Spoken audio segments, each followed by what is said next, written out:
sorry about that. Technical issues. I'm not even sure exactly what's going on because I am doing some stuff different, but that wasn't the problem. It was weird.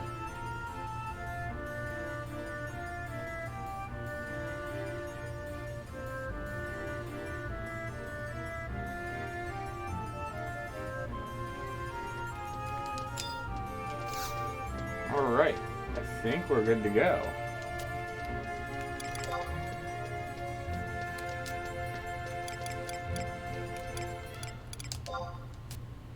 Let's get Almace.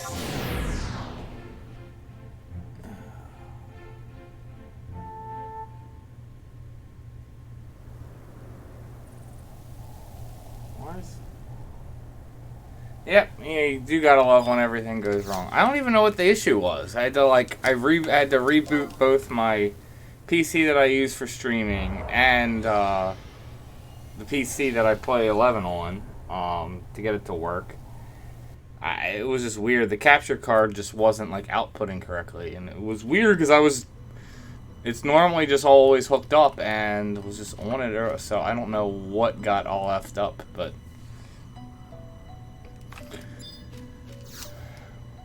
we're here, we're going now, so it's all good.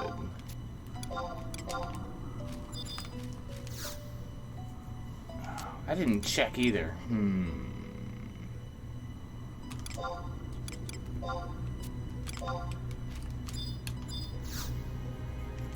I thought I had some key items.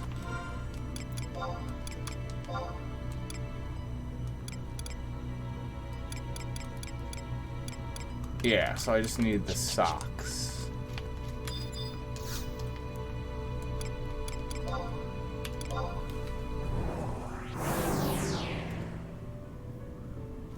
Yeah, but we should be able to have Almace to 119 tonight. Obviously not Afterglow. I don't even know if I have the money at the moment. Yeah, it wouldn't be enough.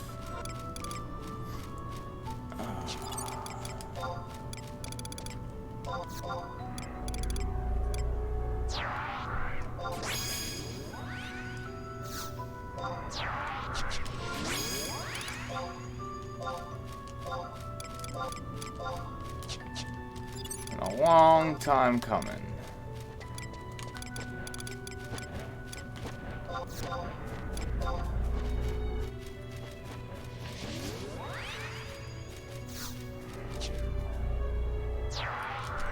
I don't even remember. How many do we need? 13.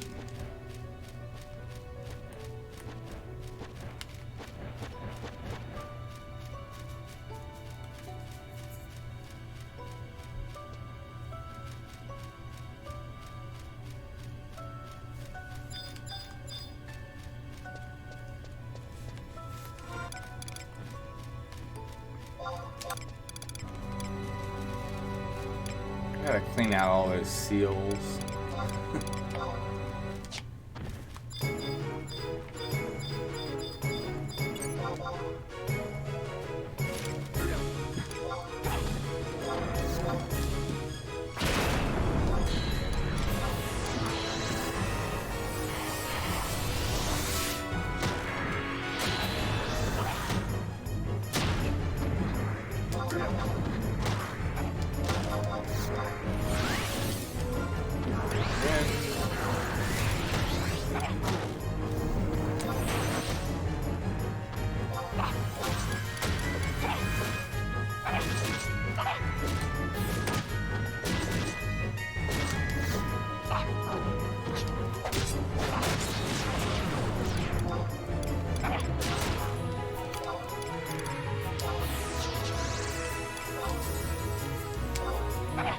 Audio working good. Yep.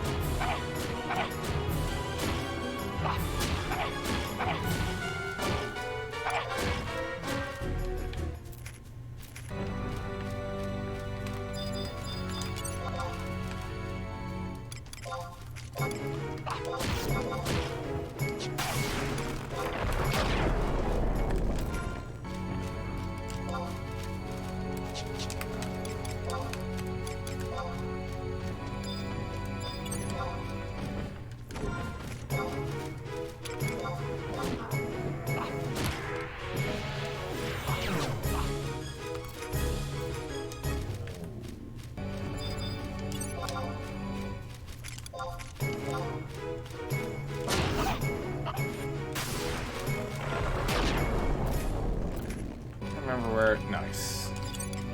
Where did I put those other powder boots?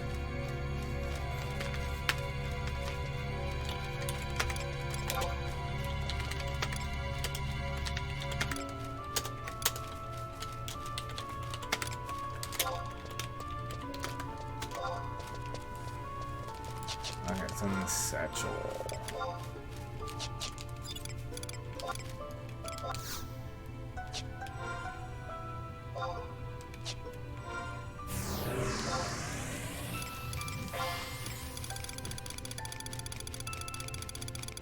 Made space before this run, so let's pull them all out.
Actually, don't I have...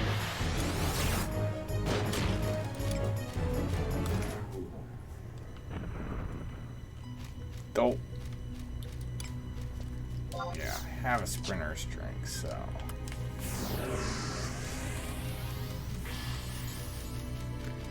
Alright, so 12 helms to go. 6 to 12 more cycles.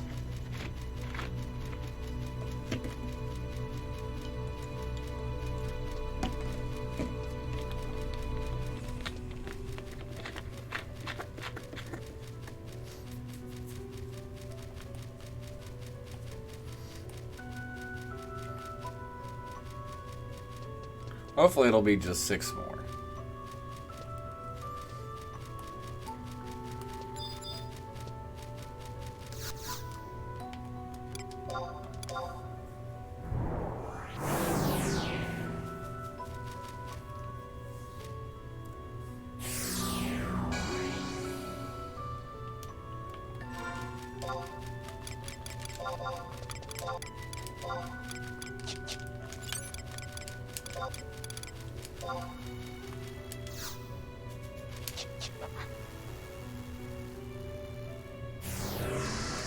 Oh, what? It didn't overwrite. And I thought it was gonna wear off. Must have been because of teleporting, like, stopped the timers. Well, that's super lame.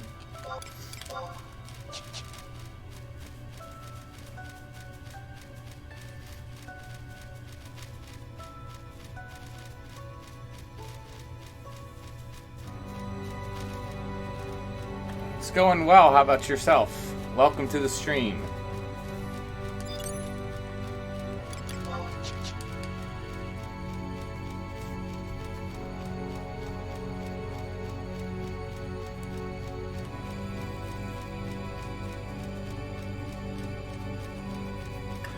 Just happy to finally get Almace. This has been, what, like a 9-month project?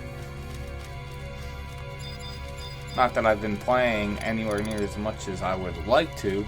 Been super busy with because of lack of time, but that's life. Oh, it's the armband, not the shield.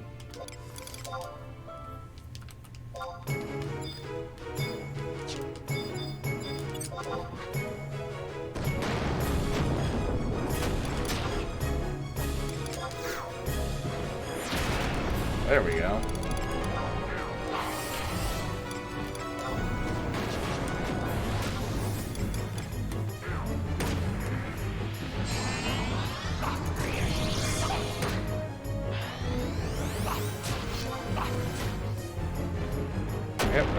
dirty.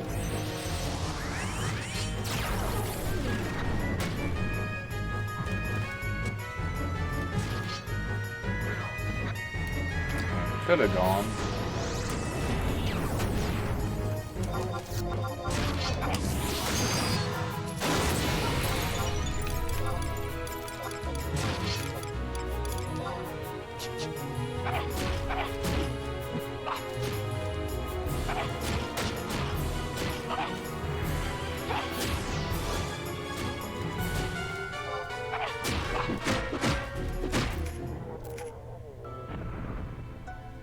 Oh, thanks. I'm glad you liked it. Yeah, I do plan on going around doing more jobs.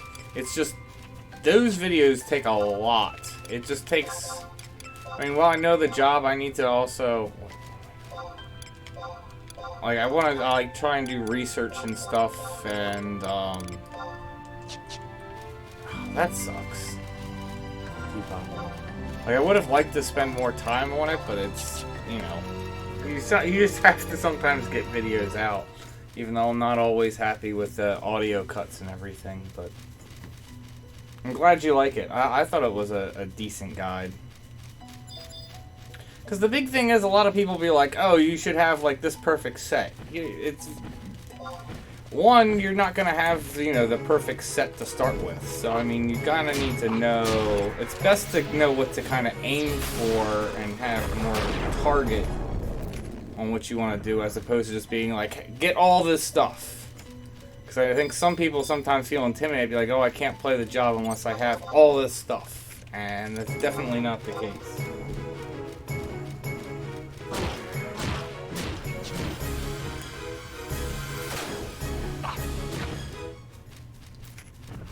Well, I don't mean one set like in one set. I mean like just, you know, but having all the best stuff. Like, you know, they put these guides out where they're like, oh, best and stuff. I love when you have these guides too, where they're like, literally, they show like, oh, this is all the best stuff, and then they have like, you know, one set there for their damage taken set, they have Volcane Ring, and then for another set, they'll have like whatever the like DD ring is from Adeline. It's like, but you can't even have two rings. It's like, wait, I have treasure hunter on. It's like you can't even have multiple Adeline rings, so it's like the fact that you put these on and you don't even put down alternatives, it's just, I find them kind of funny.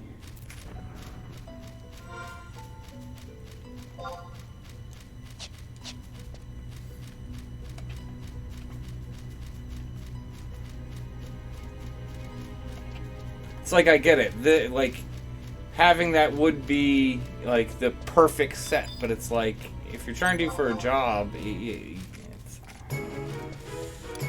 to literally have a gear guide, and then you're literally showing, oh, this is the ideal perfect set that we've mapped out. I'm just gonna go get it on the next loop.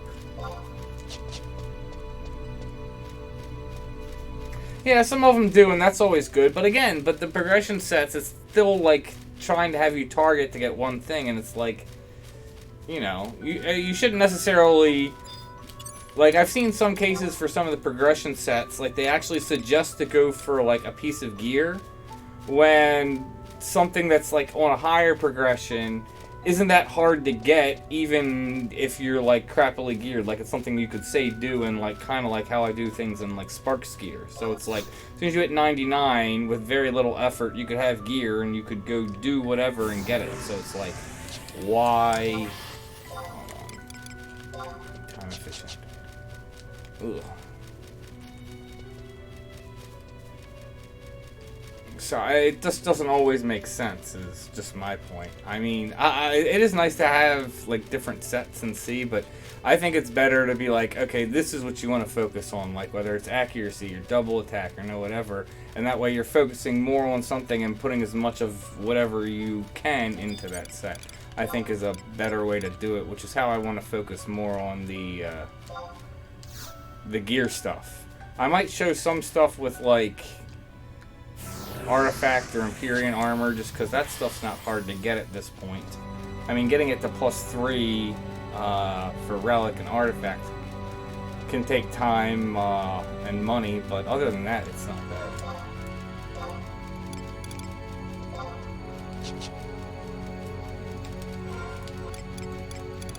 Can NPC those, so let's hold on to them, but let's move them. That's a lot of tigers, and I'm probably gonna get some. Wow, did I somehow not aggro any tigers? Huh.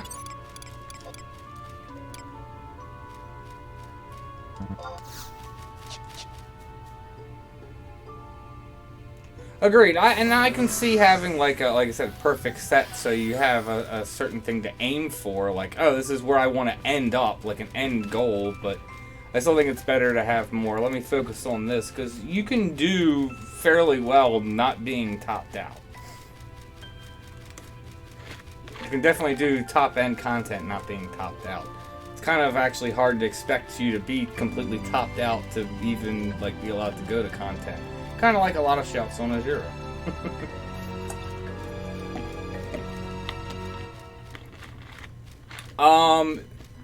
I don't remember. I briefly looked over the notes. I know Walk of Echoes campaign's going, which that's a really good moneymaker. I do like Walk of Echoes because for very little effort you get decent XP, CP, and you can make a lot of money and or get gear. Like Flume Belt, what was it, Pixie Hairpin, Enchanter's Earring, what's the other one? Wind Buffet Belt. There's some other stuff too, but all those are like really good items to like farm for money.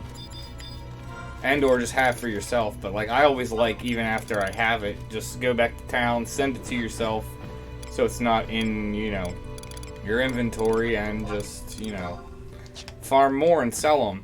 Sometimes even if you're trying to maximize your guild, wait for like a month for the campaign to be over, then put them up on the auction house. Because obviously other people are going to be doing the same thing, so you're going to have this competition on sales, and supply will be up. It's easier to get, so demand will be down. So basic economics, price is going to drop. So if you want to maximize your guild, you can hold on to and wait. But it's like I said, really good money maker. I don't really remember. That was the only one. Oh, what is it? I think, what is it? And then the 2 Dynamis campaigns. One for old Dynamis, one for new Dynamis.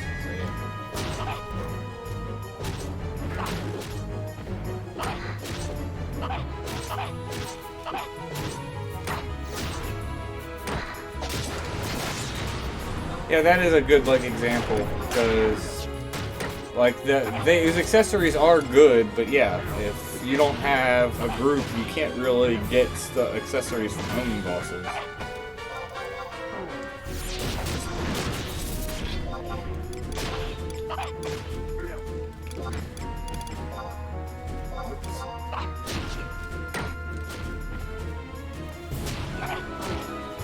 Oh, that's right, double accolades, and yeah, double and Unity battle. That's nice. Yeah, that'll be nice. I need to actually get back to. I've been wanting to, but just haven't put the time into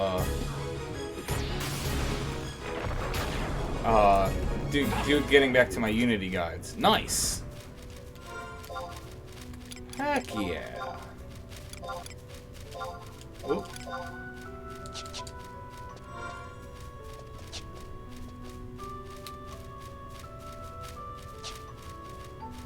That's right. Yeah, I do remember now. Seeing now that you mention it, the double accolades and the Unity battle. I might try and do like jump ahead then instead of doing my solo stuff, because it'll be easier to build parties for. Maybe like make guides for like the 135 stuff, because you're not really soloing the 135 stuff. I can see you low manning it, but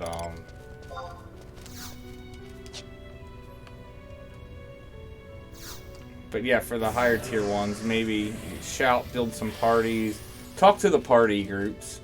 Like if I get some Idris geos in there, like try to get a decent strategy and be like, for a few runs, don't use your Idris. They're gonna be like, what? Like, please, like, you're gonna be in my video for my guide, and I don't mind, like, giving you a shout. But for, like, 2 or 3 runs, don't use your Idris, because I want to show that it can be done for people who don't have one. They're gonna be like,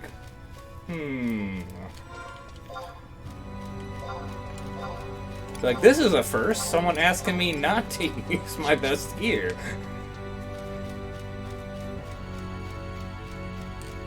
cloudchief arcade Linkshell. I'm not opposed to, like, starting a Linkshell. It's a matter of actually, like, having the time, though. There would be certain rules for it, though, is the whole thing about it. Because if I'm going to be leading a Linkshell, I don't really want, you know, I want people to at least carry their weight. It's like, I don't want this, like, hand-holding where it's like people are just getting gear doing, like, someone asking for help where they literally don't want help, they just want someone to go do content for them, or where someone's like, oh, let's go take you and go do this, and you don't have to do anything. Like, I'm not okay with that. That would be one of the big rules. But, I mean, possibly when I get some more time, I've thought about starting a Linkshell. Would actually be good for making content for, like tier 4s and Omen and some of the, you know, stuff that you need parties for.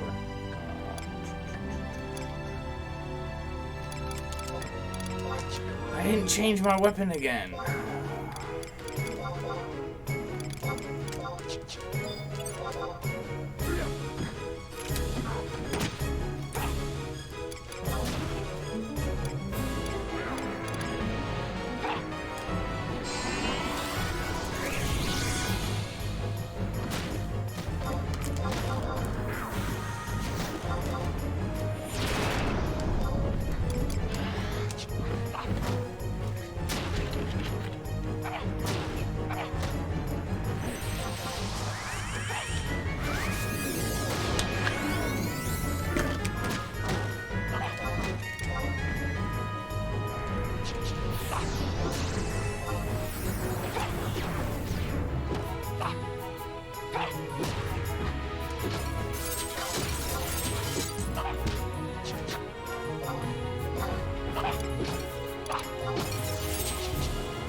Cool.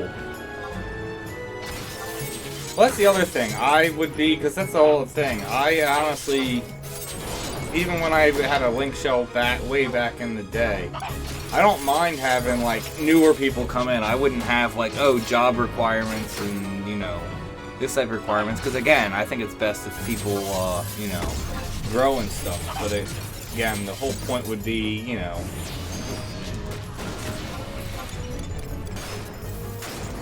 it'd be more helping people learn how to play the game instead of just handing people stuff. Because, again, it's about the journey. It's about the journey, not the destination.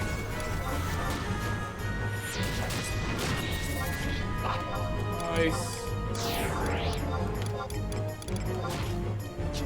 What are we at? We get 12 more. That's right.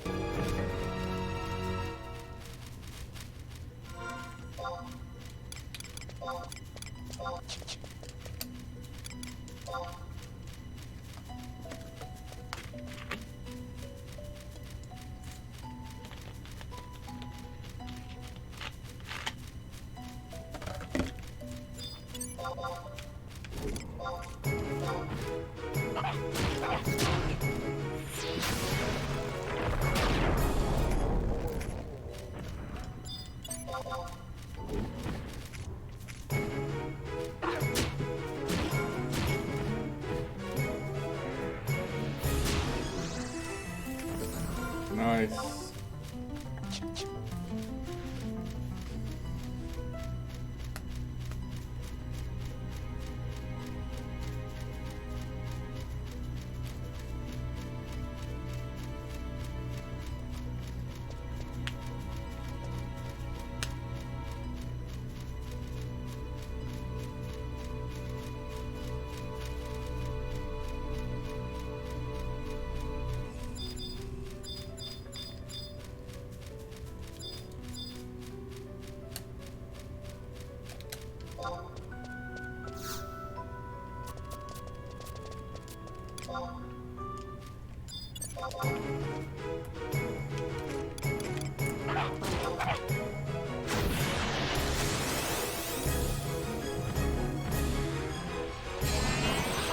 Have to keep putting THC on this.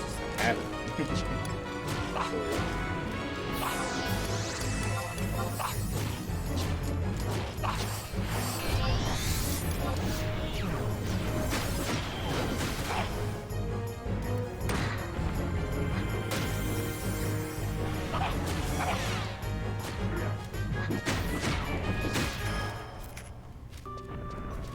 Nice. 10 to go. 5 to 10 pops left.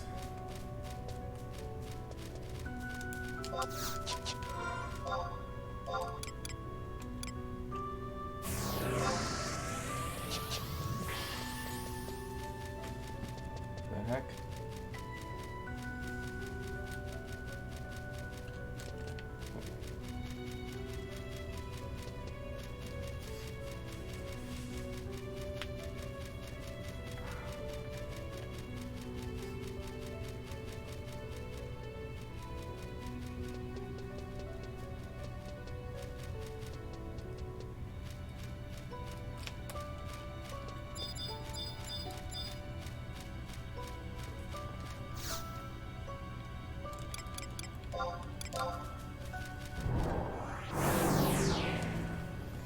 Hopefully just 5 more pops. That would be nice.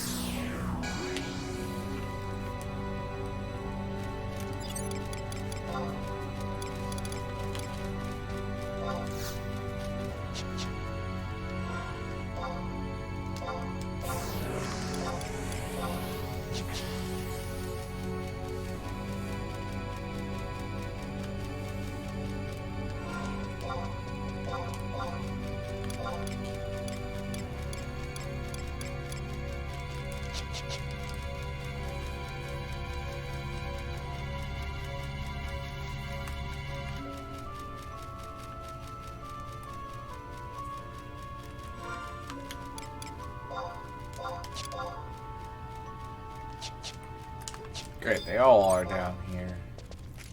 Perfect.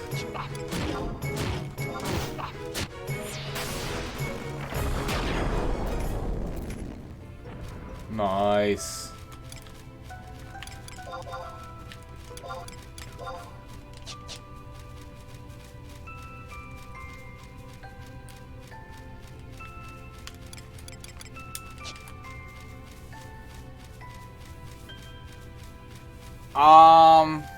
Well, what do you mean by what's the plan? The plan will be getting back to Blue Mage. Trying to finish gearing that up. I need to look at what sets. I know I wanted to finish building like a casting set, both for like magic attack, magic accuracy, also for other spells, and a spell interruption set was the big thing. I don't remember, it's been so long. Get the rest of the spells. Start CPing. I plan on doing Geo soon. I've had it unlocked and stuff, but I need to like go finish getting it prepped and ready. Like that was dirty. Get all the Geo spells. Like I think I'm missing like one indie spell.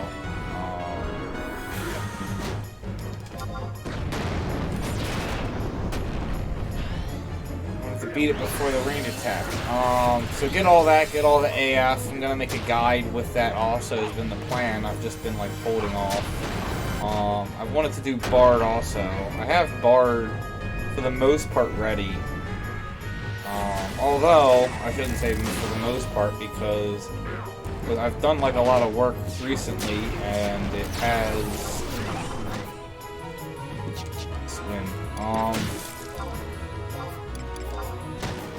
like, I'm gonna have to get another 1,500 heavy metal plates and then, like, Rift Cinder for it. Like, I still need the colorless souls and stuff, but I'm just saying it's not terribly far off from,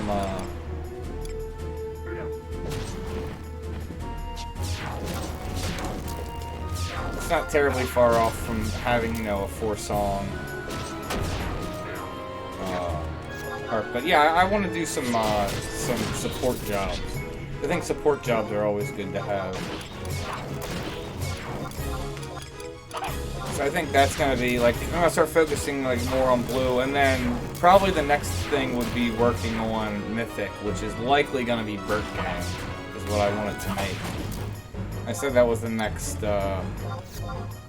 Mythic I want to make, but go through and do all that content, and then start making guides for all that, including all the assaults, and Harryar, and just all that stuff that encompasses, because that's a lot of stuff. Yes, I'm going to try and mostly do AoE CP parties, because I think those are the best.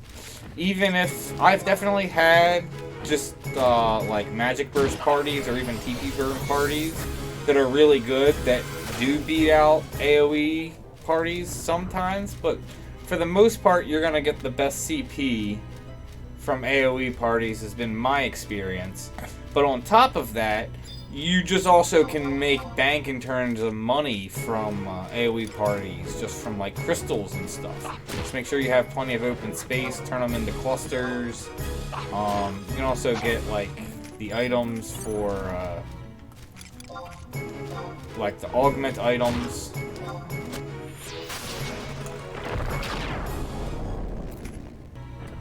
Nice. So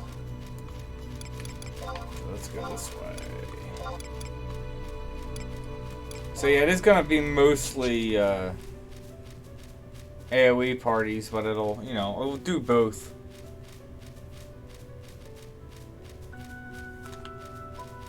What is this? Sort of hit a wall. All I was doing was questing, not a ton of fighting when going through the story. Yeah, I mean, when you're just going through the story, there is just a lot of stuff, and you mostly are just doing quests. If you're going through doing missions.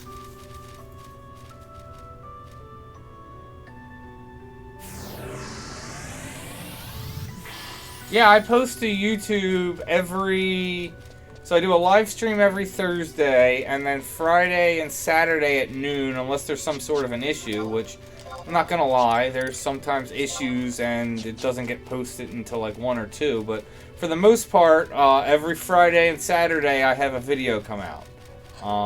So I live stream typically around 8 o'clock. It sometimes fluctuates on Thursdays, and then Friday and Saturdays are at noon.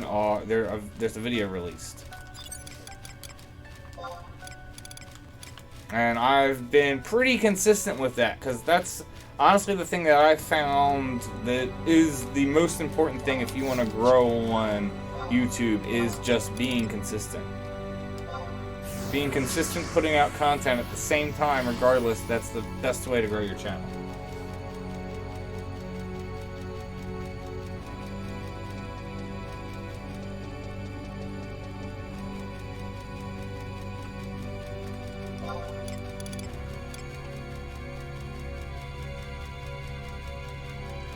Yeah.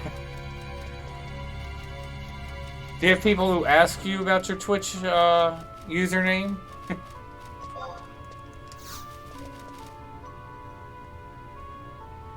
They're like, what is that? Like, it's a giant dragon that you farm a lot when you want to make, gosh, again, Aeonic weapons. When you want to farm lots of beads. Estia beads. Farming beads? What are you talking about, dude?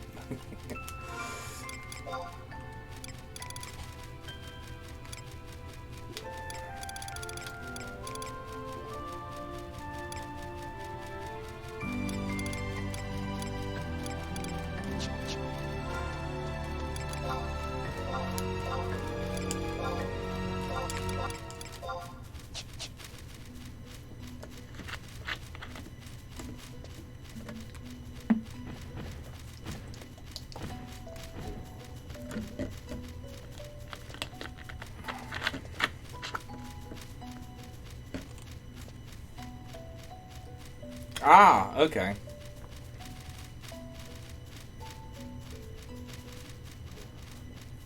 Wait, is that then? Am I getting confused what?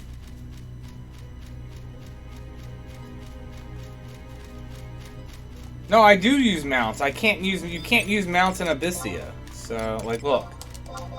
Trust me, I would totally use mounts if I could.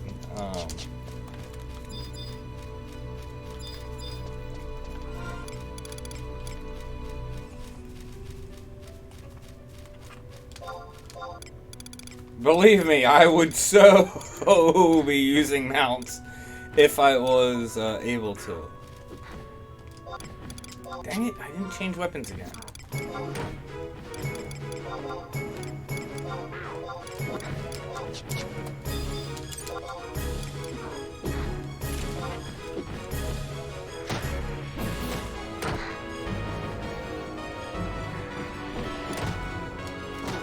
Oh yeah.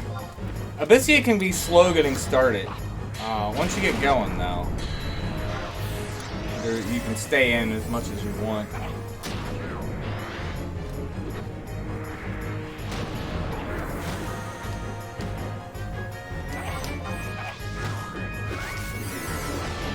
Dirty fuck. We know what it is.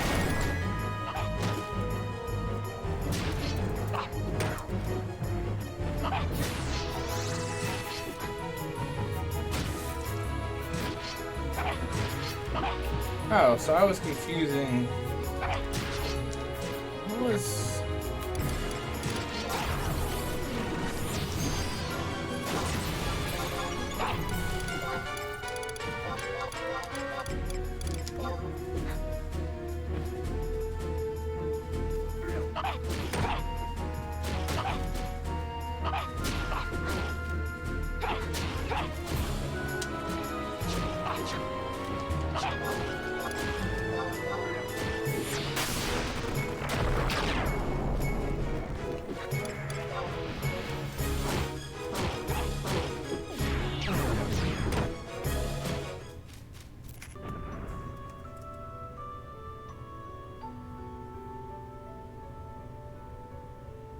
Oh yeah, but okay.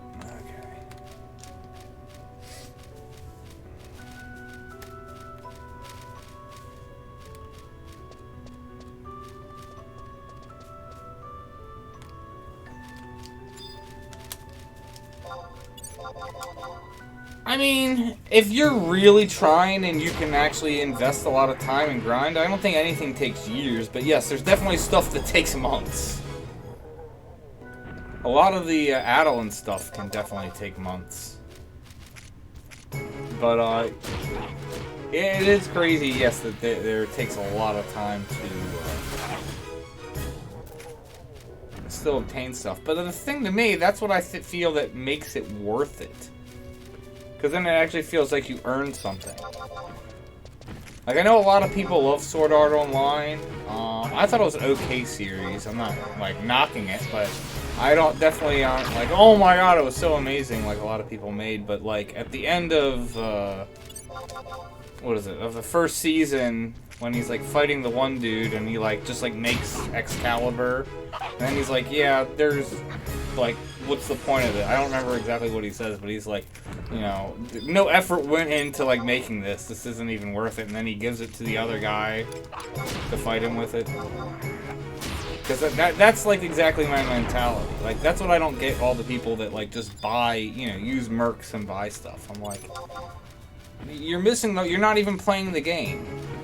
You're paying either real-life money or spending your time farming in-game money to turn around and have someone else obtain stuff for you. It's like... It's just how I feel about it.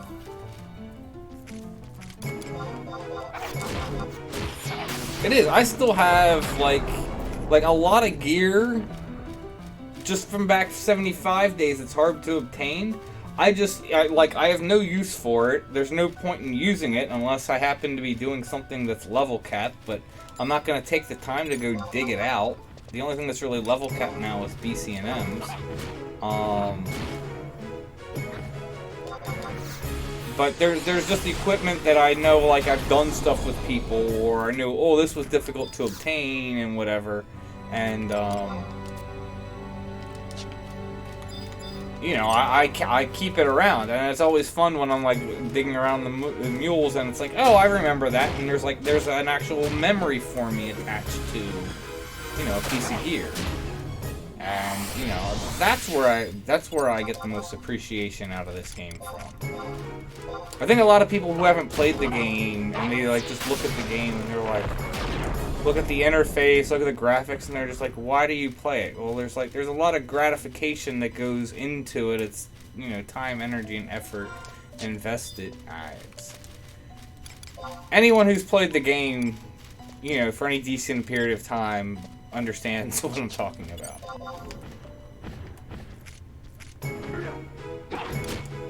But it also, this game's definitely not for everyone. I know some people just don't have the patience and the drive to play this. It definitely takes patience and dedication to progress in this game.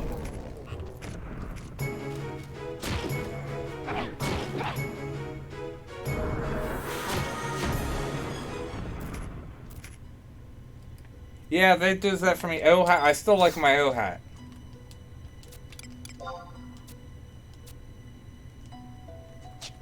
Do I? I'm not sure if I have that or not.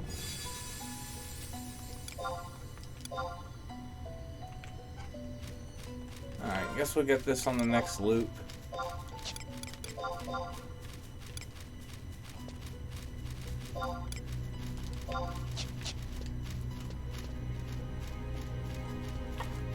No. I might in the next probably... I mean, I'm probably going to keep playing at the consistency I've been playing for at least 6 months. I might be slowing down after a certain point, after I hit some objectives. But, I mean, there's so much content in terms of stuff for videos I still want to make. And, I mean, I might start branching out into other things. I do plan on... what is it, streaming Dark Souls, hopefully in the next month or so. Things are actually, I might be either starting a new job, and also either I'm starting a new job if I get the job, interviews on Tuesday. If I don't, I know things are adjusting with my job, so I'm going to have some more time. So I'm going to start planning on streaming Dark Souls. I might start it on Halloween, now I'm thinking about it. That might actually be fun. Never played Dark Souls either. Played Bloodborne, so I understand the style of the game. I know it's difficult, but that, and I'm probably gonna start branching into other content. But no, I'm not gonna stop playing 11 anytime soon. Like I said, I might put the brakes on a little bit, you know, slow down. But I'm definitely not gonna stop anytime soon.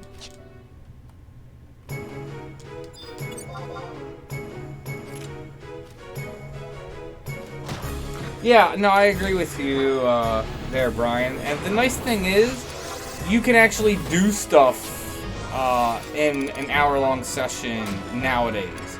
Back in 75 days, if you didn't have, like, at least, like... I mean, you could do stuff in an hour, but not really. But it's like, if you didn't have, like, at least a 2-hour block of time to sit down, it wasn't even really worth logging on. Luckily, that's not the case anymore. You can even get on and do stuff in like 15-20 minutes, half hour, and still make decent progress depending on what you're doing.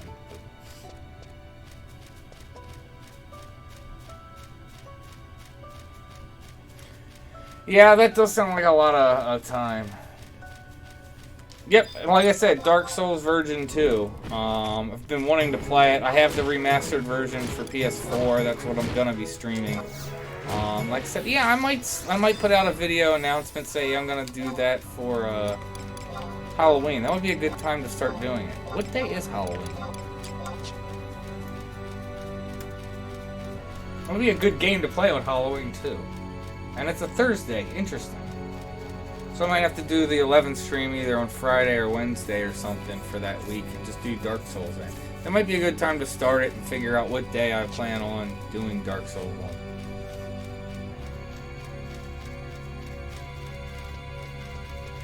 Is Code Vein any good? I saw an advertisement for it and it kind of caught my eye. I was like,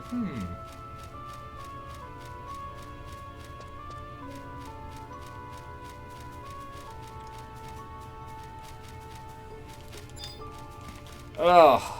I mean, I haven't checked out Eden, and I've wanted to check out Eden, and I was planning on streaming that at some point, when, again, have more time. But every private server I've checked, I mean, some of them have been pretty cool. But the thing about it is, like, the servers that I'm referring to that I thought were pretty cool was basically taking 11 but doing its own thing. It wasn't, like... It wasn't classic 11. The big server, that I'm not talking about Eden, that's the classic server, I have serious problems with it. And honestly, I feel it's a bastardized version of the game, and actually just hate the little bit of time I did invest in playing on it. Plus just the culture there was just, yeah. If you're a true fan of 11, I don't advise going to that server. Like I said, I haven't checked out Eden, though, and I've only heard good things about it. But then again, I only heard good things about the other server I was referring to, and honestly, I thought that server was garbage, so... I don't know. Like I said, I do plan on checking out Eden at some point, but again, I'm not going to invest a lot of time in. I don't have the time to go back to... I mean, I was actually asked the question, because, you know, Classic WoW just came out. They're like, if they release Classic 11, would you play it? And the answer is no. I just don't have the time for it. If I magically could just have, you know, an extra 5 hours every day, sure, but I don't, and I can't invest that time. Plus, I don't even know if I'd want to. If I had an extra 5 hours magically every day, I would probably want to do some other things. In different places in my life and everything, so...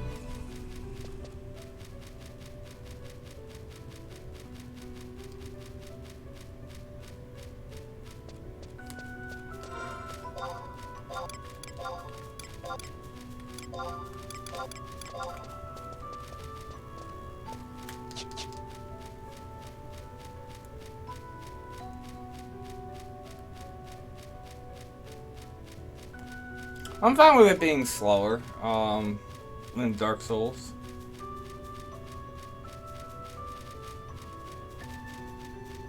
I agree, the quality of life stuff is nice, it's a lot easier to get around, like being like, guys, I'm coming to Sky, 25 minutes later you get there. Did I still need the... Oh, I have, that's the shield that I'm missing.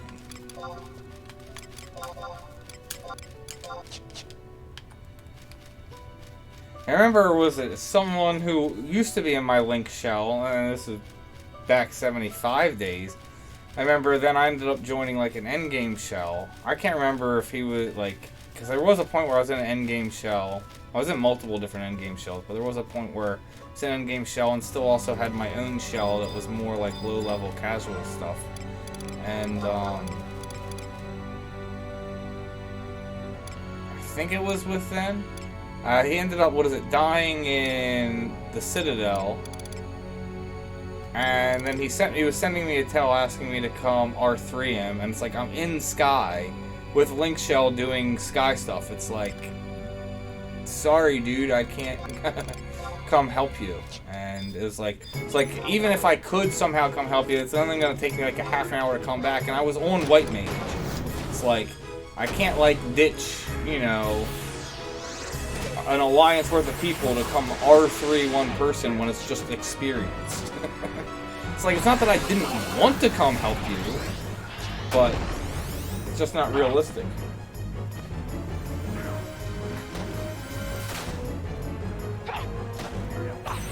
Now, I just didn't, I mean, there's a lot of things I didn't like, but, I mean, when you first start playing it, I'll admit, it is... you're like, oh yeah, this kind of feels like, you know, Classic 11. But the further you get in, like, the economy's all effed up. I don't like how everyone basically level sinks into Dunes or Clifford Island till, like, 75. Everyone has a PL because it's a free server. It's like, you guys aren't even, you know, like, a lot of the parties couldn't even, like, do it without a PL. It was just, like I said, I don't even remember everything. The, was it worms moving? That was another weird thing. Just all the times you either, like, glitch and everything. The freaking chocobo circuit. That thing was, I don't even know. It's been so long, I don't remember all the complaints I had. But there were just so many, complaints.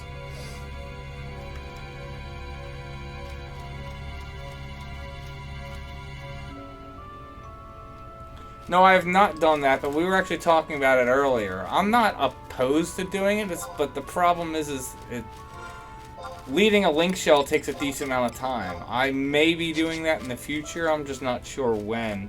And considering I've been considering server jumping, and still haven't just taken the time to figure out when, I wouldn't be making a shell, building a Linkshell until I at least decided where I plan on staying.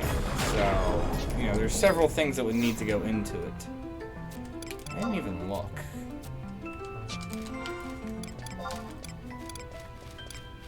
How many helms did I get? Okay, I did get 2, so 4 to 8 more. Nice. Nightmare fuel.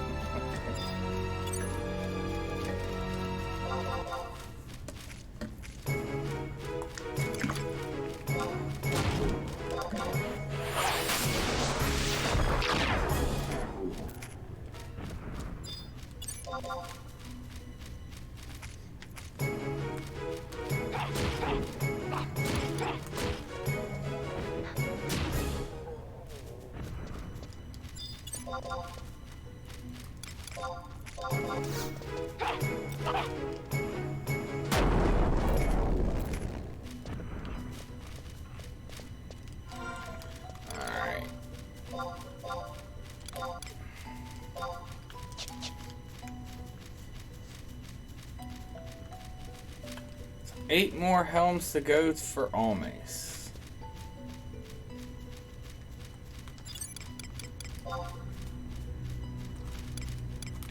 I like how I did this backwards too for the most part. I don't know, I always have fun doing things backwards like this.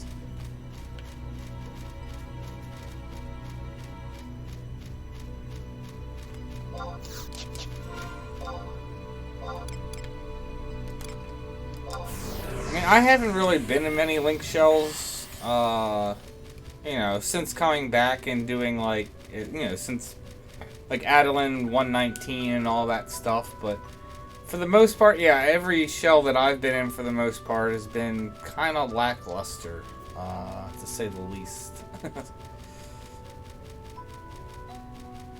It's just the focus is very different than what it used to be nowadays. I'm not necessarily saying it's bad. I need the shield still, now that I think about it.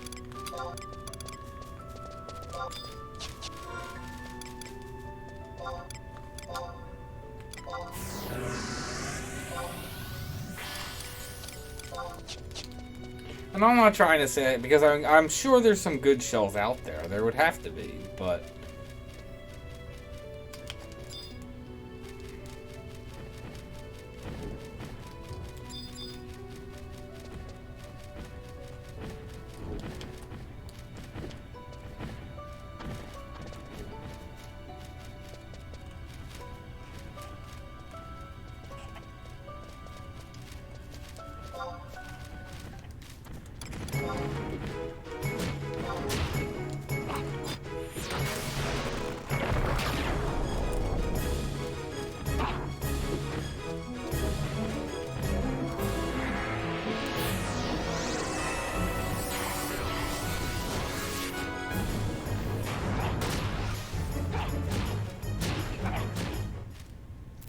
interesting. It's interesting to hear your thought on that. Well,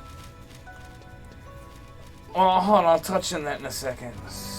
Started farming souls and horns this week for 10% done. Yeah, it takes a lot. I was farming some souls and horns earlier too, but that was also to get footage for video coming out this week about Voidwalkers.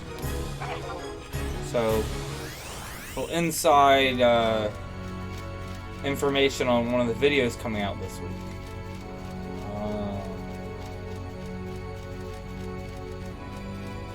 I don't know how to exactly answer that for you, Atlas. MMOs have always held a fascination for me. However, because again, yeah, just the like grind and stuff. The only MMOs I've ever played have been 11 and 14. And I don't even know if I'd call 14 really an MMO. I mean, I know it is, technically.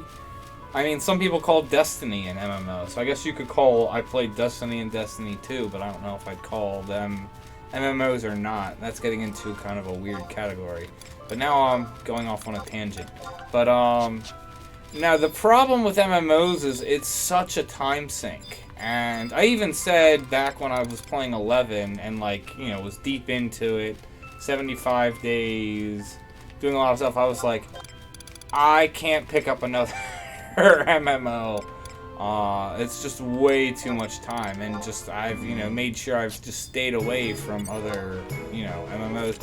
And don't get me wrong, I've had plenty of friends be like, oh, you should come play this one, or come check this out, and it's like, no, with the addictive nature I have and how I like to try and do, like, everything and most things and stuff, I'm like, no, I can't play any other MMOs.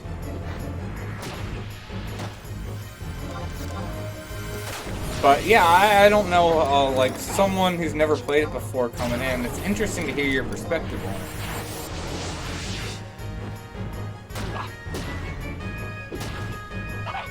Dustin, it'd be interesting to know that they might be on, what's it called, Discord? I know some people are on there and just Discord, but I have seen, actually with one of my mules just randomly, like, got asked, like, hey, do you want to join a Linkshell? And I'm like, it's one of my mules. And I'm like, okay. Like, be interesting, you know, if I'm just doing stuff on there, or if I decide I want to just, you know, do whatever random content. Because sometimes I'll hop on a mule and do content. I haven't done that in a while, but I used to do that. When I was bored, just to switch it up. But, was on there, but yeah, it was, again, for the most part, like, 90% of the time, yeah, no one ever really says anything in there. It's just kind of like, Because back in the day, people would be... If you had a Linkshell that had at least 20 people in it, there was talking going on all the time. So, it is vastly different now that voice chat is so much more readily and easily available.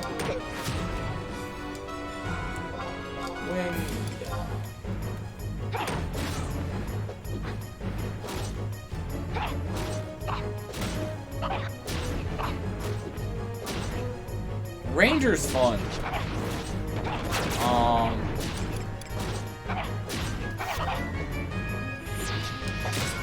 Don't know why Ranger obviously back in the day before they made the change, what is it, so that you had to, like, be at the correct distance to maximize your damage. You know, people were all about Ranger before that, and then after that, people weren't really all about Ranger unless you needed physical range damage because, you know, something was dangerous because of massive TP. And I don't know why, because I never played Ranger pre-nerf. Like, I played with Rangers, and I don't even like to call it a nerf, because I don't even... The only way it's really considered a nerf, because you could have the same damage output, at least from your range. You obviously would be losing the auto attack, and obviously the TP. But other than that, if you were at the correct range, you could be pumping out pretty much the same damage as before they made that adjustment. And, I always loved playing Ranger. I didn't play it as much as I would have really liked, but I mean, it's always just a really strong job, and it's a really strong job. I don't get why more people don't play it. They only like to use it for niche situations.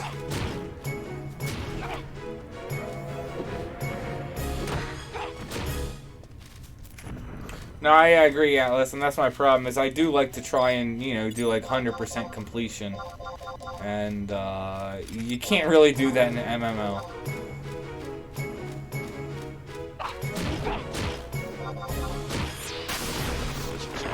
No, you definitely can. That's why I've actually quite enjoyed, leveling and using Caulifla. Especially since I've kept it separate. Like, all the gills she's made has been her gill.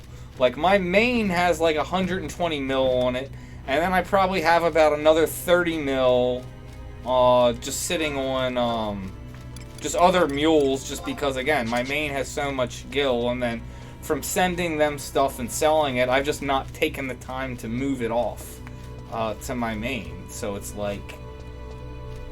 So all the gil and everything she's done, she's gotten herself. I haven't, like, moved anything.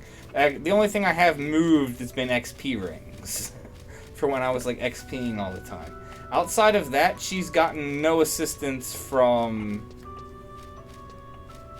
You know, from my other characters, which I know you can do. I have done that with some of my other mules, but I haven't even... The only thing I've done with them is, like, maybe leveled thief and, like, one other job. The only reason that I did that before was when I was doing ambuscade on them also, just for extra items to help get through,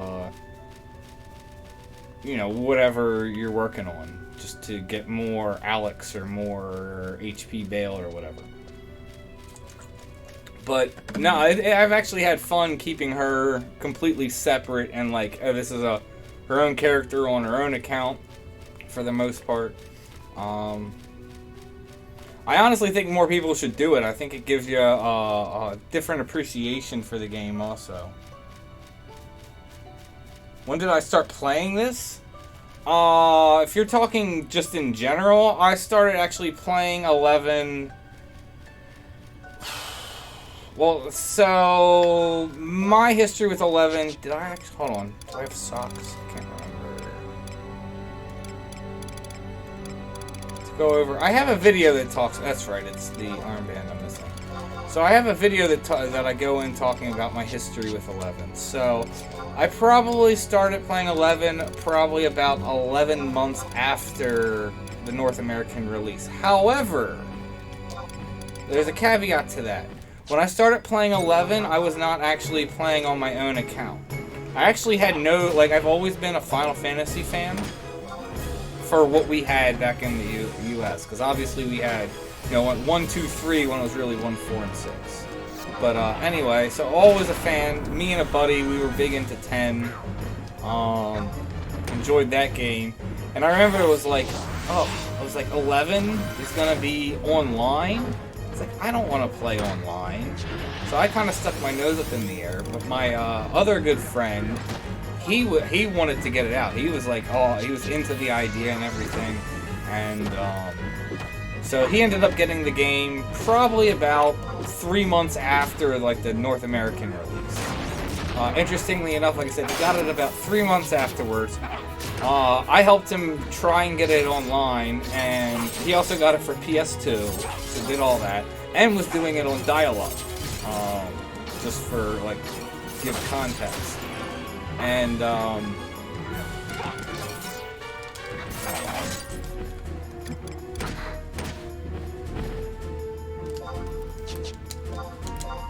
and so it probably took him a good 2 months before he ever even was able to log on.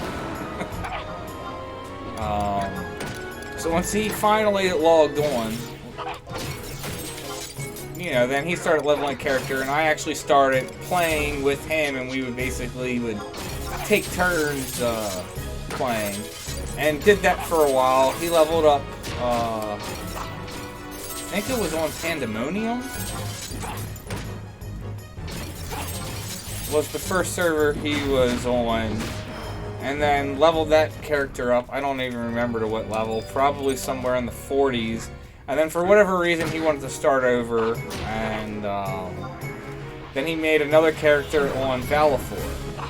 And then I eventually ended up buying my own account and everything, and then, because he was playing on Valifor at that point, that's where I started and made my character. And basically, I've only been on Valifor until I came back, because then I quit for a few years right before Adeline released. Played basically up until Adeline released for the most part. Quit for a few years after that, and then, came back, was on Valifor for a bit, and then transferred to Asura.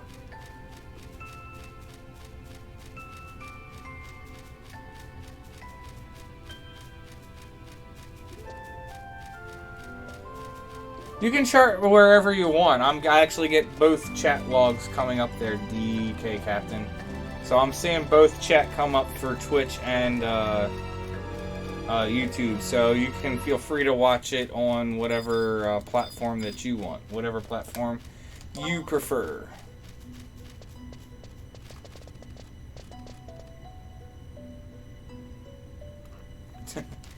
I never played EverQuest, although interesting, actually here, you guys don't need to watch it now, but, and I actually found that I actually have a cameo in it too, so, what is it,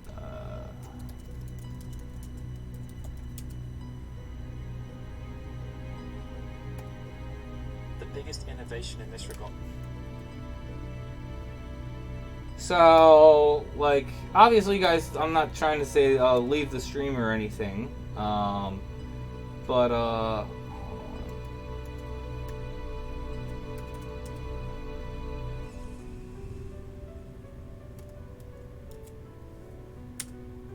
so, check out this video when you have a chance. And actually, I learned just some things about 11 I didn't actually realize. It was quite an interesting video to hear about, you know, the history of it, how the, you know, the creators' thoughts on how they wanted to make the game and everything. And it was a very interesting video. And like I said, I have a cameo in there for about like 6 seconds. But like I said, I thought it was a very interesting video. I sat down and watched the whole thing twice, so.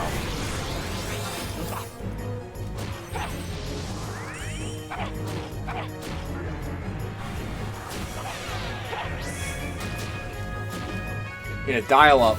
Dial-up was brutal.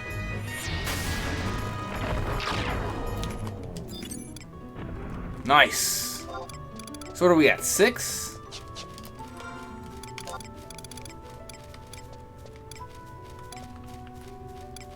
Yes, 6 more helms. So if all goes well,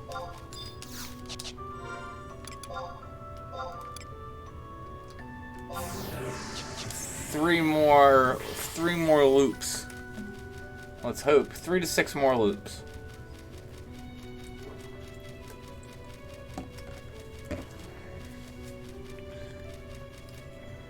Three to 6 more loops for 119 Almace.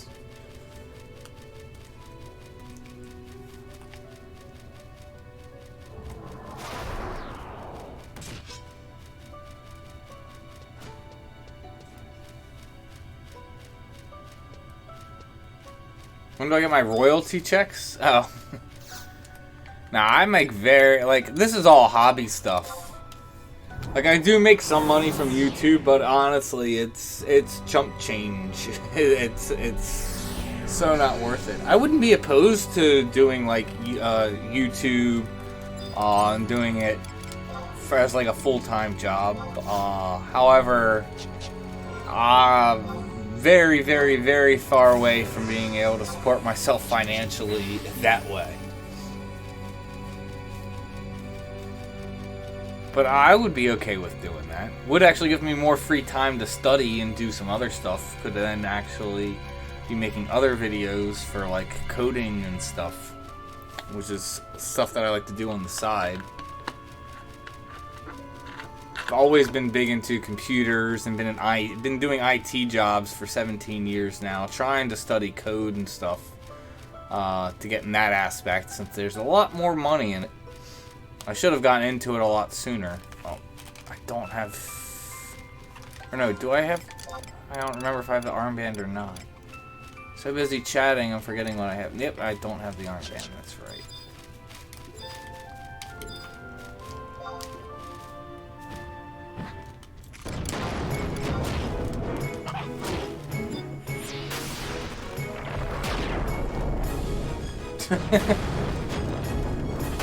I like the, what is it, the VG Cats.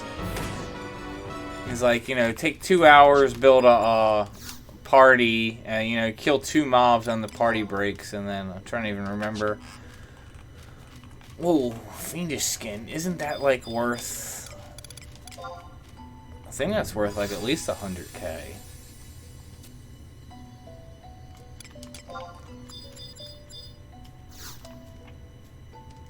I don't know. I'm thinking of a stack. But no, it was the VG Cat's Cock who was like, I was like, sorry, it's like I gotta go eat dinner. And someone else was like, oh, sorry, I'm tired. And then like, one person was like, my toes are cold. And then you know, the main dude who like built the party is like, I hate you all.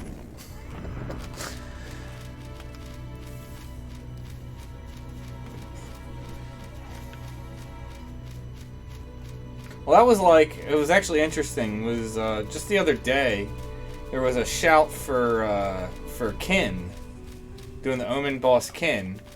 And so then I joined it, someone else joined it, and then joined for Udo Grip, which I actually did end up getting, but let me finish the whole story. So it was in it, it was only, like I said, the leader who was shouting, and then 2 other people. Oh wait, I did get the drop. Spacing out. And then all of a sudden, like, so they were like shouting, and then all of a sudden I see that they're not shouting. And I saw that they weren't shouting for a while and found that odd. And then they came back and they're like, emergency came up, guys, sorry, got a super long AFK. And they're like, real sorry about that. And I was like, okay, you know, well, at least, you know, you came back and said something. It's like, understand what's going on. So the other dude left. I was like, I don't have anything else really going on. Like, obviously, if I see another shout, I'll dip out. But not worried about it. I only had like 2 more of Woodwalker NMs to finish Almace. Went and popped them. Did some like, you know, cleaning up inventory, auction house stuff. And just did some other running around, minor quest stuff, all stuff that I can just do with someone in the party. And then ended up like not having anything to do, and then like just sat there in the person's party. And then eventually they came back and they're like, "Are you here?" And I'm like, "Yeah." It's like, still here, and they were like, shocked you left. They're like, you see the message? I'm like, yeah, I saw your message, but I was like, nothing really came up for me to leave for.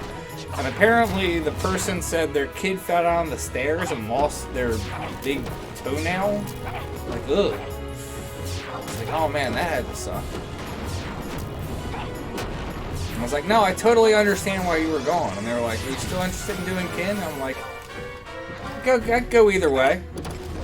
I'm like, if you want to break the party, no worries. I'm like, I've been looking to see if there's been any other shouts I want to jump on. Haven't really seen anything. Just kind of casually doing stuff around the house and, you know, things online. But it's like, sure. And they ended up building the group and got Udo Grip. That's all it does.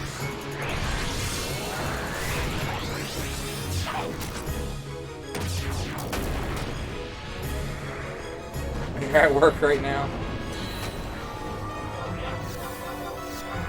Whoops.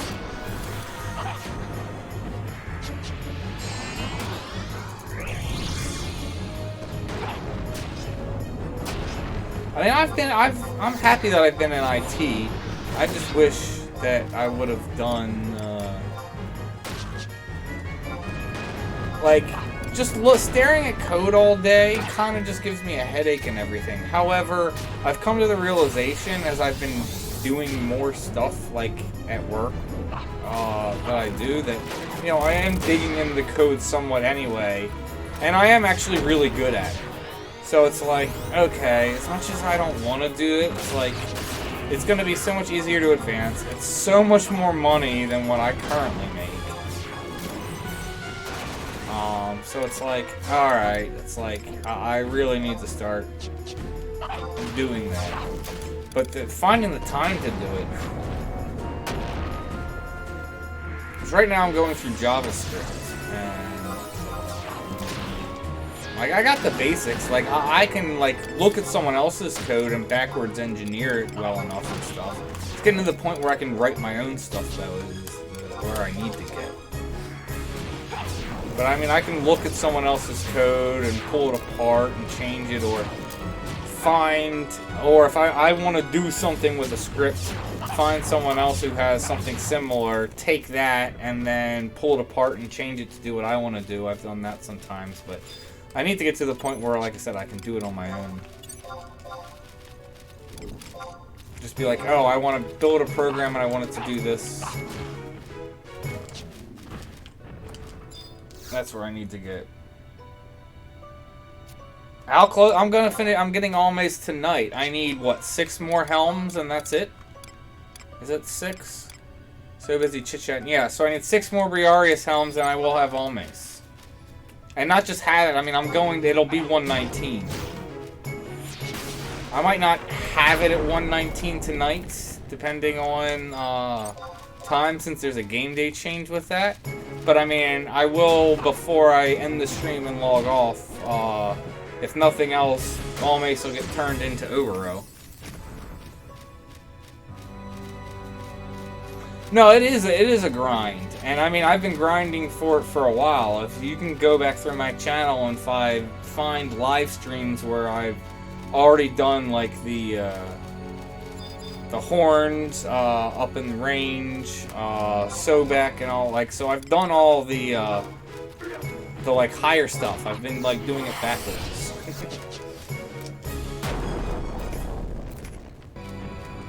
But I typically like doing things like that, not just in this, in like other games too. I like doing the more difficult stuff first and then work my way backwards into the easy stuff. I always had fun doing Legend of Zelda and going and doing like the highest level dungeons. I mean, sometimes you have to go to the lower level dungeon to get the item, but I'd complete the dungeons in backwards here. Did that for like Link of the Past and for like the first game, and actually even the second one also. I still haven't played Ocarina of Time, and I have so many people like, you need to go play that. The interesting thing is what? I have played Breath of the Wild, but alright, I'll have to get that one on next loop also.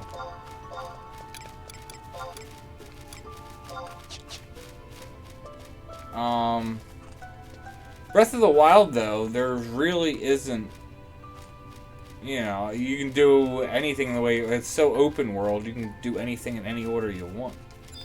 Ooh.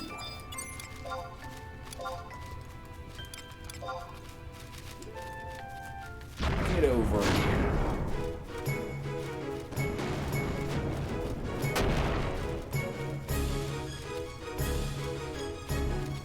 But you can just jump up cliffs, unlike me.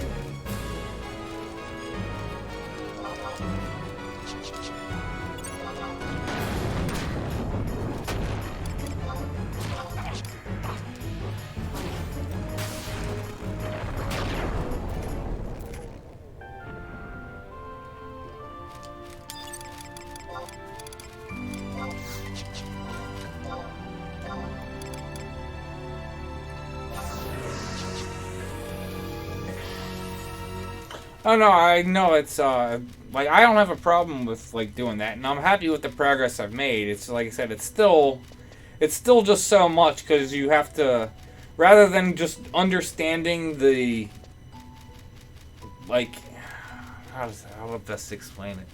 Like reverse engineering it. You don't have to obviously know what everything went into build it. You just need to understand the basic concepts and be able to break it down to its components and just move it around how you want. It is a completely different deal, though, than like literally looking at it and being like, oh, let me move this and shuffle this around and make these little changes here, as opposed, again, to building it from scratch.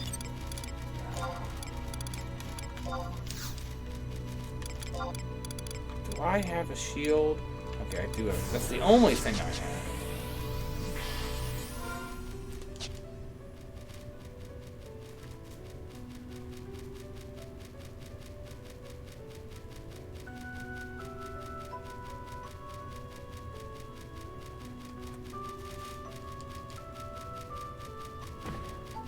Well, that's the thing. I've always liked challenging myself. Like the Mega Man X series. Well, I shouldn't say the whole series. Mega Man X 1 through 4 are honestly some of just my favorite games in general. Like, I've always liked platforming games. And, like, just like I said, the first 4 Mega Man X's, I think, are just amazing games. Love all of them. 5 through 8, some of them are good, some of them are okay. One in particular I despise, but again, that's a whole nother story. But to my point, one thing that I loved about the games is I loved literally, like, pulling, like, assigning a boss a number and then pulling a number out of the hat and just doing them in random orders. I even have a video where it's like, you know, I figured out a pre-selected order that I was doing it, and I remember, like, getting a comment, someone's like, why didn't you, I think it was for Mega Man X1, they're like, why didn't you go do Chill Penguin and then, you know, Storm Eagle and everything like the normal way? And I'm like, the description has the answer to your question, because it's like, I like, you know, doing random orders. I like being challenged in that way, and not necessarily doing things in the predetermined order. I've always had fun doing it. And I feel, you know, you become a better player, gamer, better at the game, you know, by challenging yourself and doing more difficult things. You definitely need to go in, like, the order. Like, another thing, like, I had a friend, like, I remember I had a friend of mine introduce me to Symphony of the Night. Never played it when I was a kid. I thought about buying it so many times when I saw it at the store, never actually did. You know, so years later, like, he played it when he was young and everything. So he had it on 360. I was over his house, and he's like, you know, we're talking. He's like, "You've never played this game?" He's like, "Okay, we need to sit down and play it." Sat down and played it. First playthrough, because he wanted to go through and, like, get not get everything, but get the, like, 200.6%. Get, like, a farm for the chrysogram and all that stuff. And so it probably took like 16 hours to do the whole thing. I've now gone back and know how to, like, destroy the game. I can get like 200.6% in probably just under 3 hours. I know how to do it by going and doing things, you know, in more of a streamlined process and getting things out of order that you shouldn't do. I had a friend who's like, watched me play it, and then they started going through and play it, and they're like, "Oh, I just suck at this game." And it's like, no, you don't suck, you're just inexperienced. They're like, "Well, I watch you do it and you just blow through it." And it's like, yeah, I've played this game like 40 times now, and, you know, I've done multiple times going through getting the, like I said, getting 206% in like under 3 or 4 hours. So it's like, yeah, I can. This is your first time playing through it. You're not going to get all the little secrets and stuff that I know to get and everything. It's like, so you shouldn't feel bad about it. So, you know, it is a progression type thing.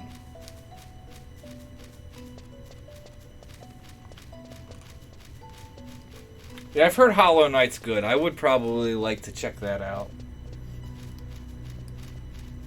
I have heard that that is a good game, though.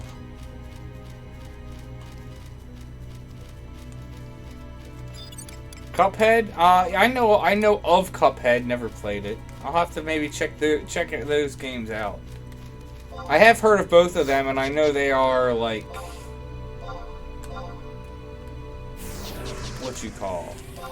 They are like, you know, highly rated games. That's what I should say. They are very highly rated games. Alright, so we gotta farm some socks.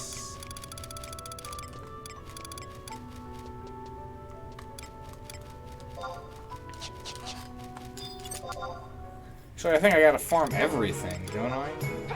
I think I literally have nothing.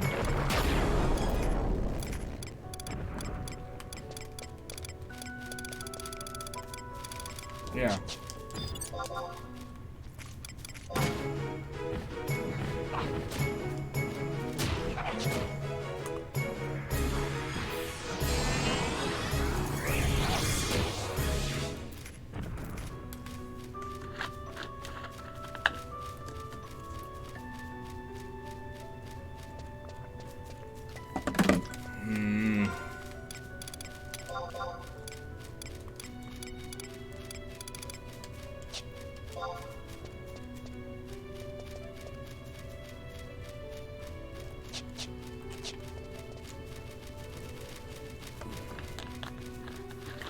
How much time do I have?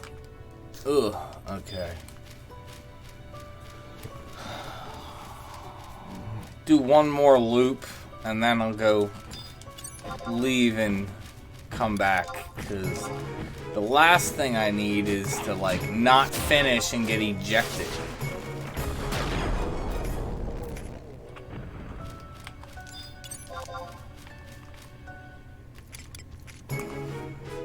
I have like one helm to do, and then I can't enter Abyssea for an hour. I'd be like, no!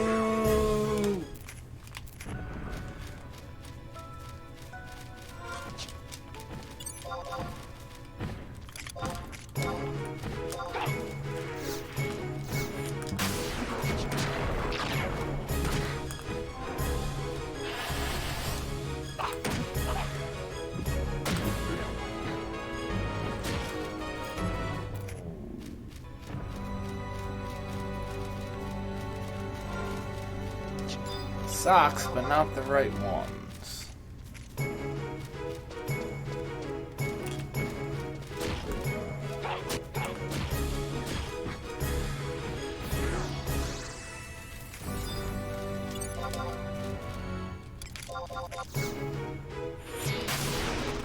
Aren't those more sandals than socks?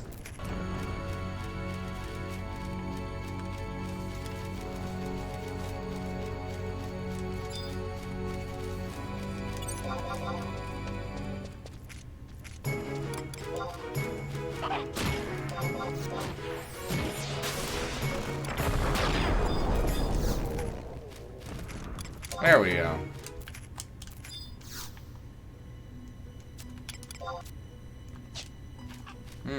Just out of curiosity. Not that I want it. Ah. Do you have Treasure Hunter on it? Likely not. Nope, just 2 intelligence.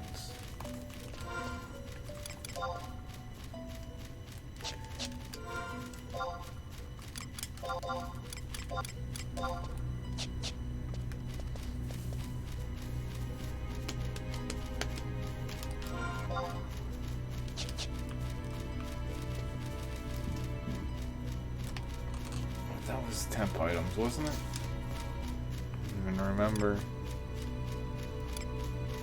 It's looking like I didn't even check it. Oh well.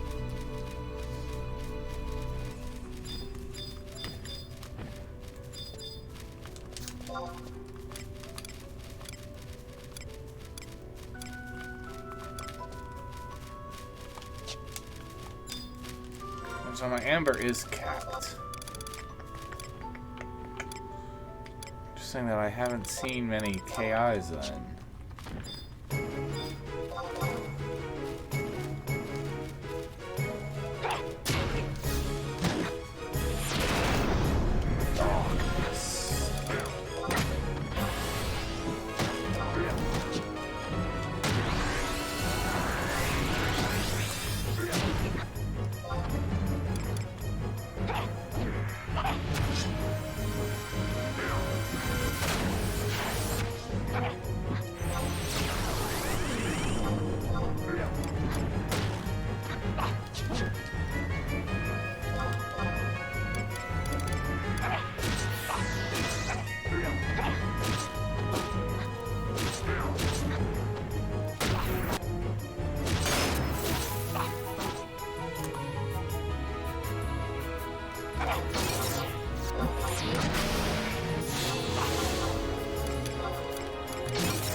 So I still have no items.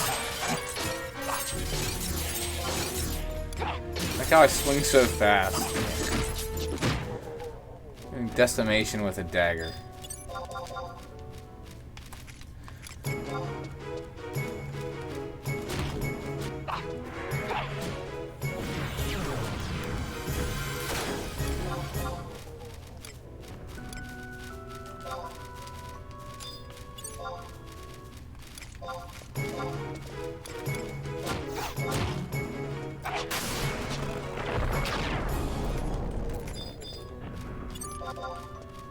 I mean, oversized socks. Why would oversized socks draw out an NM anyway? That's the thing. Some of these items you use to pop NMs, they don't make sense if you really think about it.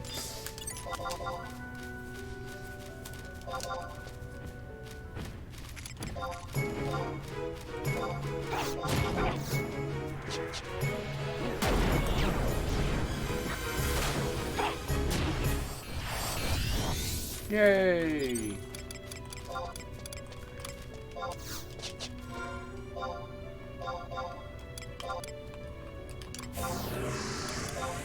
One more loop and then we'll reset time. I didn't see all those chests.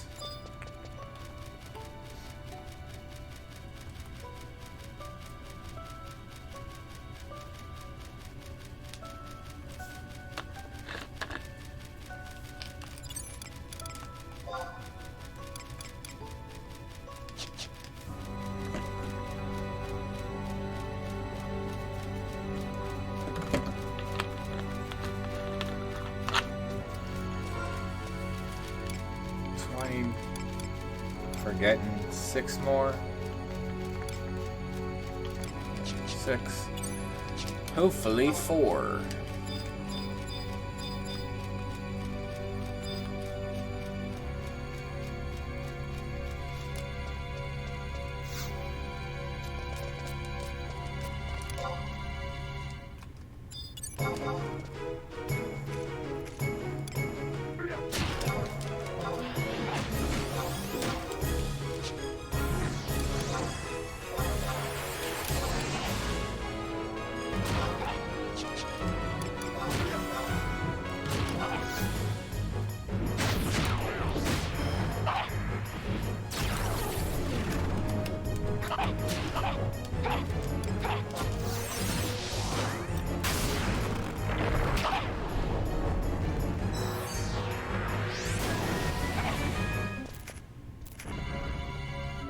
Don't.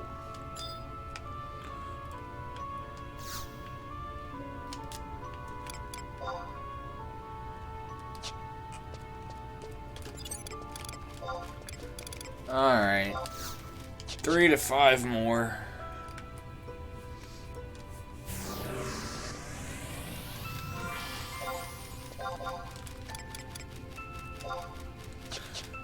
I only have the oversized socks.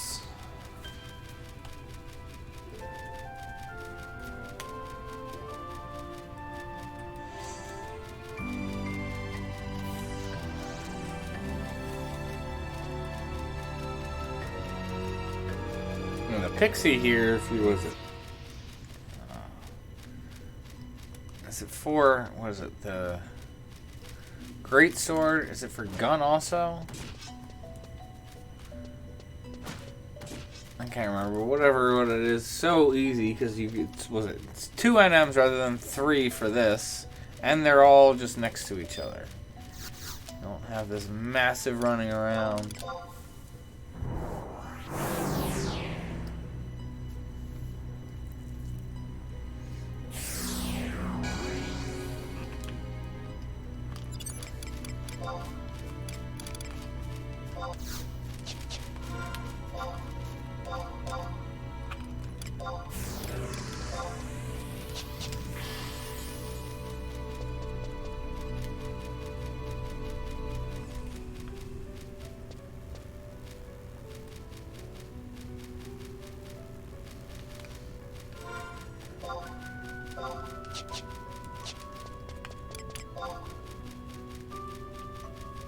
Gotta form an armband.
Yay!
Ruby lights, which we don't want.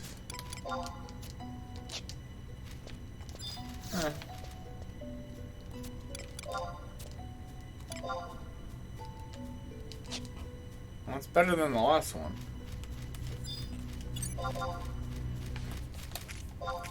Still no treasure hunter though.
So what Beast contributes to AoE parties is they can either contribute not great magic damage, but they can contribute magic AoE damage in the form of a lizard, and it does fireball.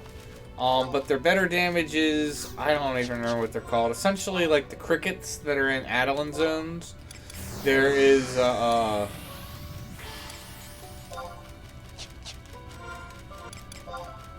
there's a jug pet with that, and they can do really good physical AoE damage. I don't remember what the move is. He like jumps all around. He's like a the cricket. Like I said, I don't even remember what the name of it is. But like I said, they can do really good physical damage.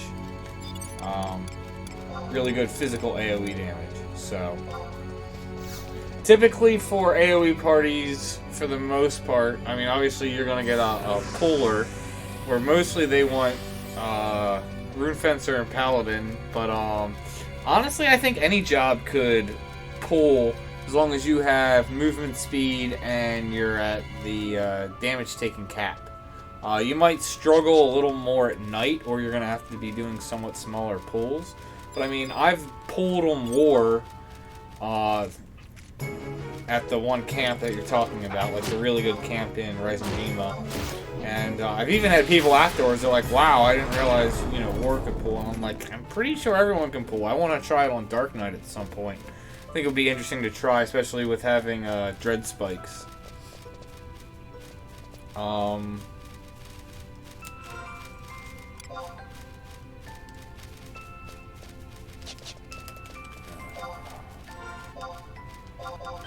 But, so what is it? Keep going off on tangents tonight. So yeah, typically for DDs they want either like Blue Mage, Beast, or Summoner. Or typically you're gonna be your AoE jobs. Because you don't really want nukers in there, because the problem is they're not gonna be able to, you know, they can't tank when pulling all that damage. Like Summoner, if your pet pulls damage, it's like, and it dikes damage, it's kind of like, who cares? You can always either dismiss it or, you know, resummon it. Keep getting better stats. Yeah. So basically, they do that move. Typically, from my understanding, they want to use, it's a high-level jug pet, and then they want to use their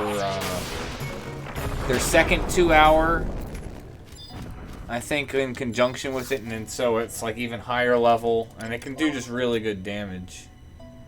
Ooh, angel skin. Oh, that's worth money.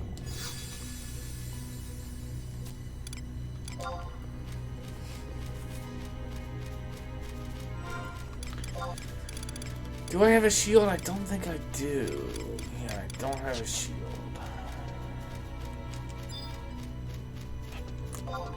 Make sure I'm not cutting it close. 16 minutes. It's getting down there. Should be fine though.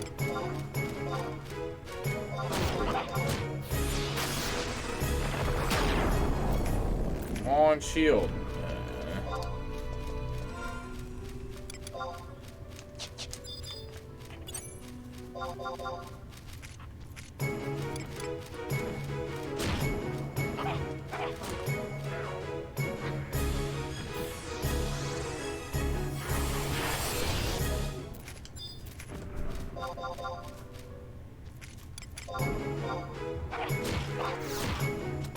So yeah, for AoE parties, so like so you have a tank, you have a puller, nice, a healer,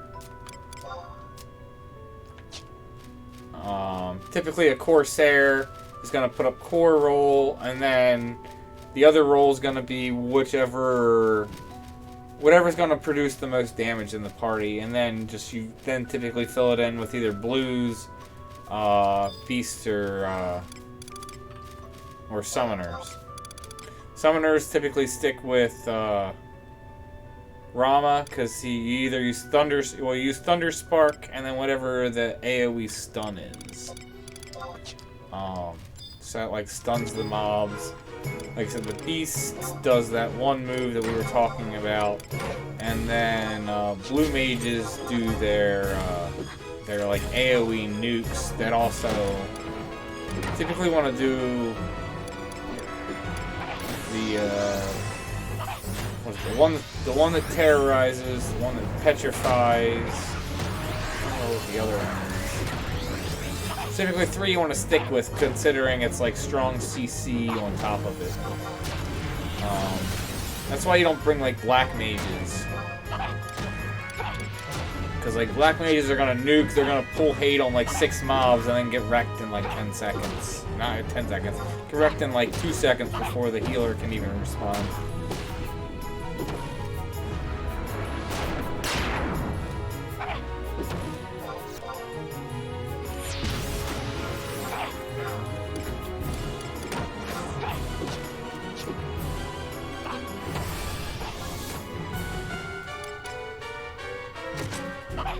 Can't really think of any other damage AoE heal. We typically went for like a AoE CP party.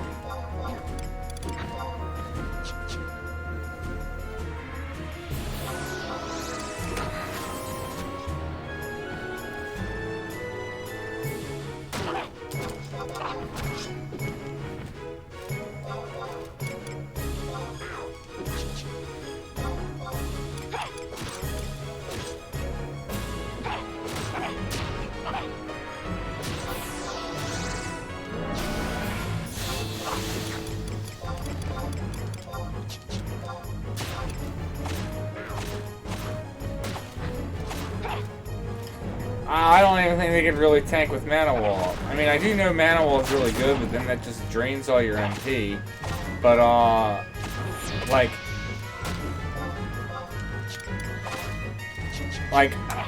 you can get a top-end Black Mage, and if I do one of the big pulls that I can, like, typically get really big, on the one camp I get, if the Black Mage just does a hard AoE nuke, it's the first one that lands, and all the mobs are up and they're not, you know, CC'd at all, and they turn to that Black Mage, even with Mana Wall up, they're gonna wreck him, like, because as soon as your MP's gone, as soon as your MP's gone, then Mana Wall's off, and then you're taking regular damage. With the sheer number of mobs and how hard they hit, and they don't hit devastatingly hard, but they're gonna hit a Black Mage probably for like 200 to 300, unless you have like a really good damage taken set. And even then, they're probably still gonna be hitting for at least 100. How many mobs there are, that Black Mage is gonna be down in 5 seconds. And the thing about it is, the healer's not even going to be aware of it, because it's like, okay, their MP's going to be getting sucked out, and they're not taking any HP damage, so the healer's not going to see it. And then as soon as Mana Wall is off, their HP just brrrr.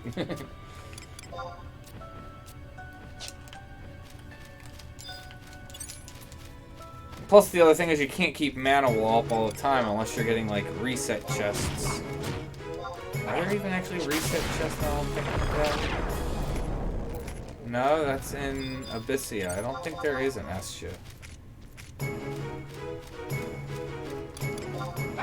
It's random deal, but then again, that's random, and you can't do that as frequently as they would need it. But, I mean, you could have a Black Mage come in, and they might do okay, but like I said, they're just not going to hold up over a long period of time for that type of party. Typically, Black Mages are more desired for Magic Burst parties, where you're single pulling like Apex mobs. Because you don't even need ridiculous gear if you're at like 50% damage taken with a Geo.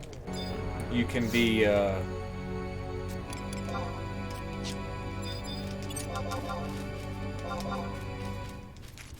can tear the mobs up.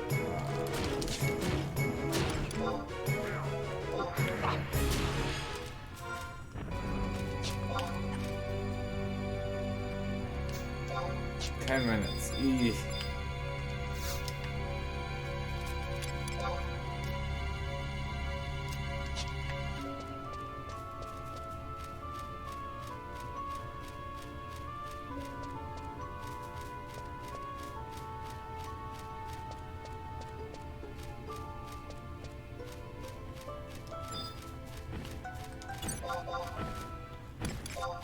think I need to just...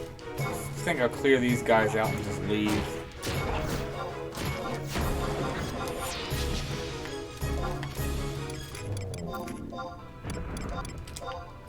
I no reason to risk pushing it and, like I said, get locked out of Abyssea for an hour. Especially when we're so close.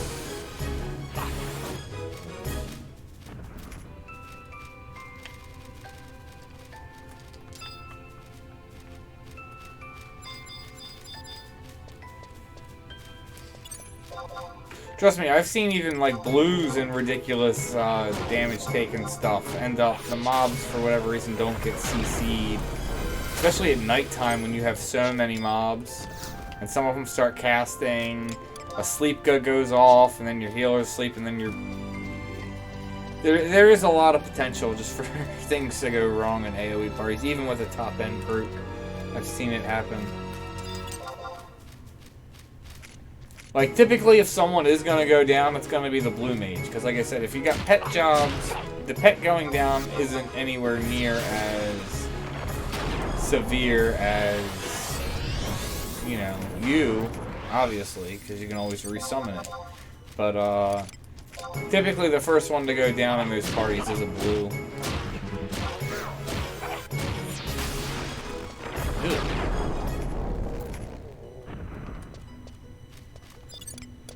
I don't need a sock. Alright. I had a ton of space. I'm already that full?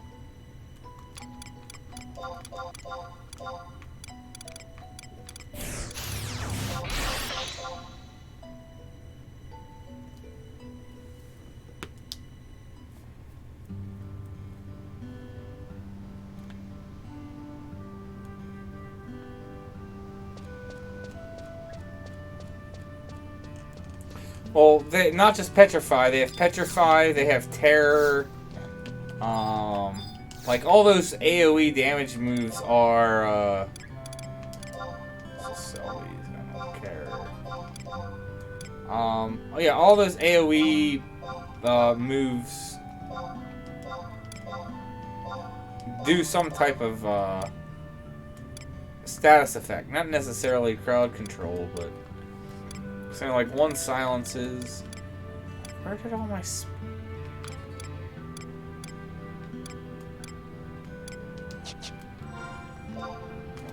we might as well toss all this crap.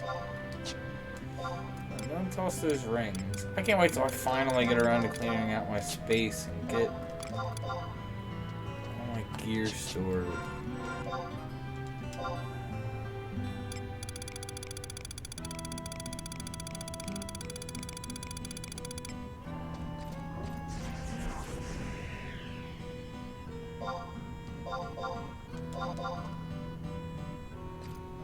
Oh, got Doom and then slept. Yeah, that definitely sucks.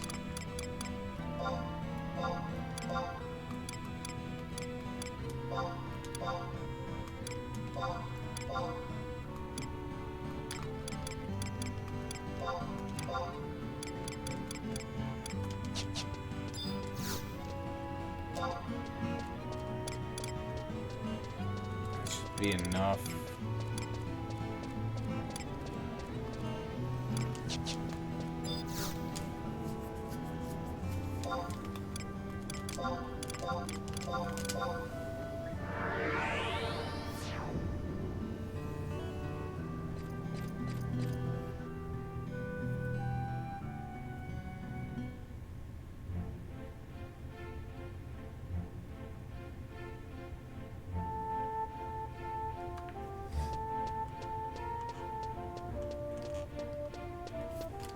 What all can I see?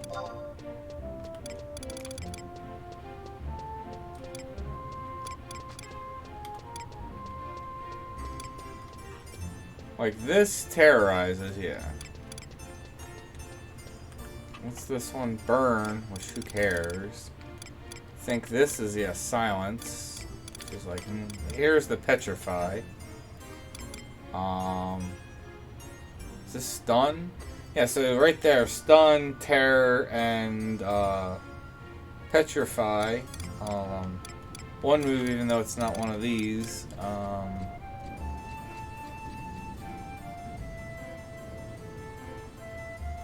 Increases attack, which is kind of meh. This is blind or flash. This is what that's actually good, but that's defense down. And then was it subduction, which isn't one of those moves, but it is an AoE damage move, and that's gravity.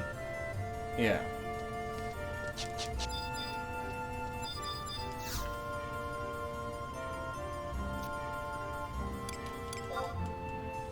So it's got some good. So right there, that's like 4 CC moves that all help you stay alive.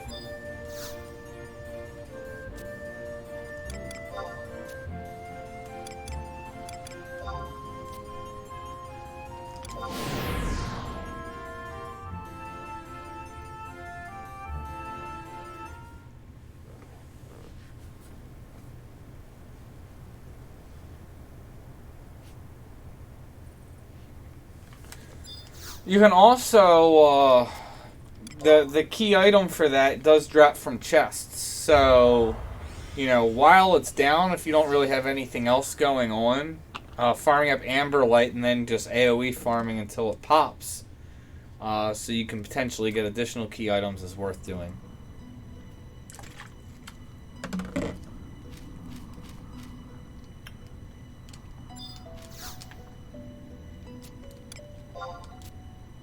Yeah, 7 minutes. So, yeah, if I would have kept going, that would have been a problem.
Yeah, that actually is really good to do, especially since you need, well no, you need 75 for both, but yeah, that's a good thing. I like doing that. I was actually doing that the other day, was jumping back and forth, hitting all of them, since you need both. The plates aren't too bad, the iron plates by themselves.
Lost all my Amber Light, not that we got any KIs out of it.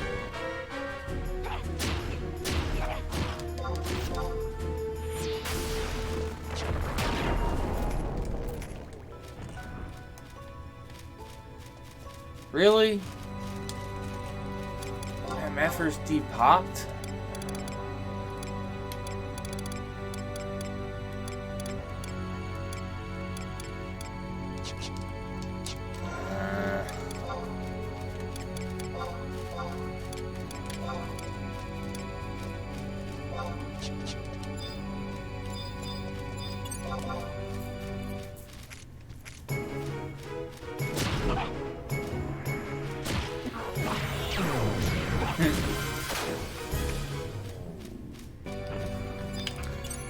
Nice.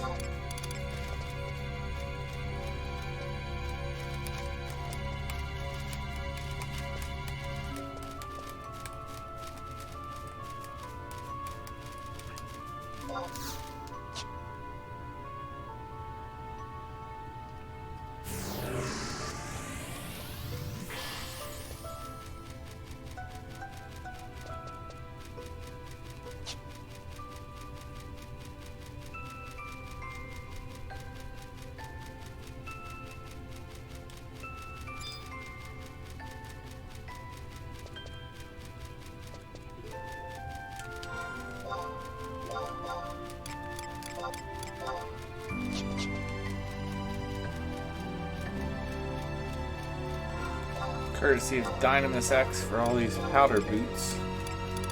They have 6 left. I don't even know how many I started with. Probably like close to 15.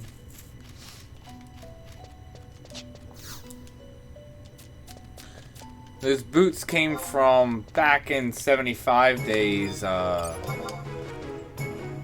Linkshell I was in, they used them for, what is it, the test NMs in Dynamis Glacier.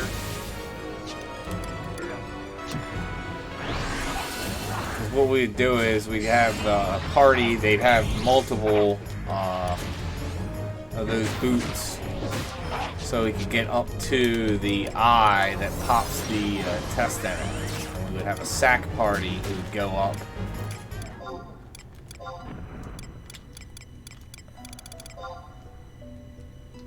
And do that, and that's where these all came from. Because when I took over leading the shell, we got nice 2 helms, so 3 left. So 2 to 3 loops left. But yeah, so when I took over leading the Dynamis shell, I inherited all the boots, and so these boots are like, I don't know, like 8 years old, maybe older than that.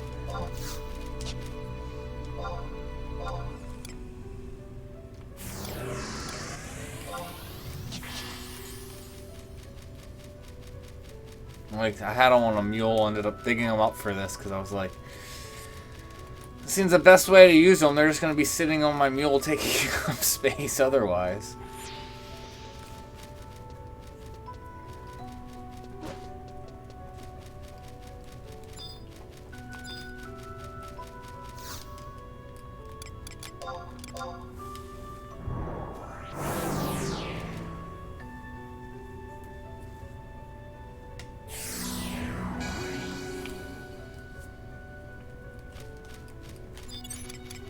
Getting close to done.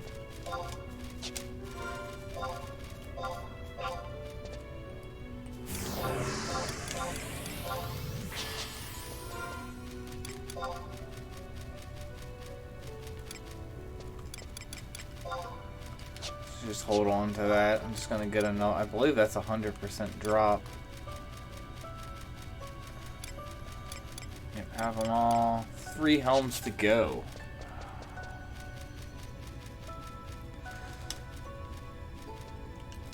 Two to 3 loops left is nice. Finally, light at the end of the tunnel.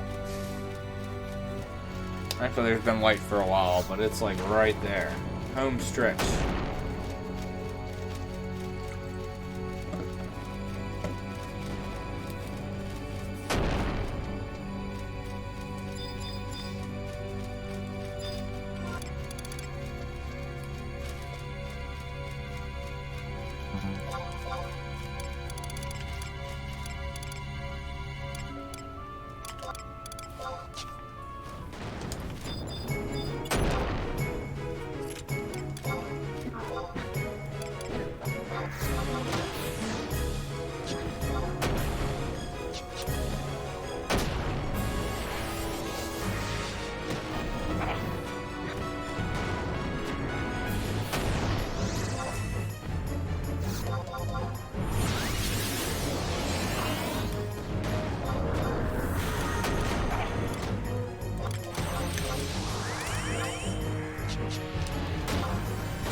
gonna build enough amberlight to get anything.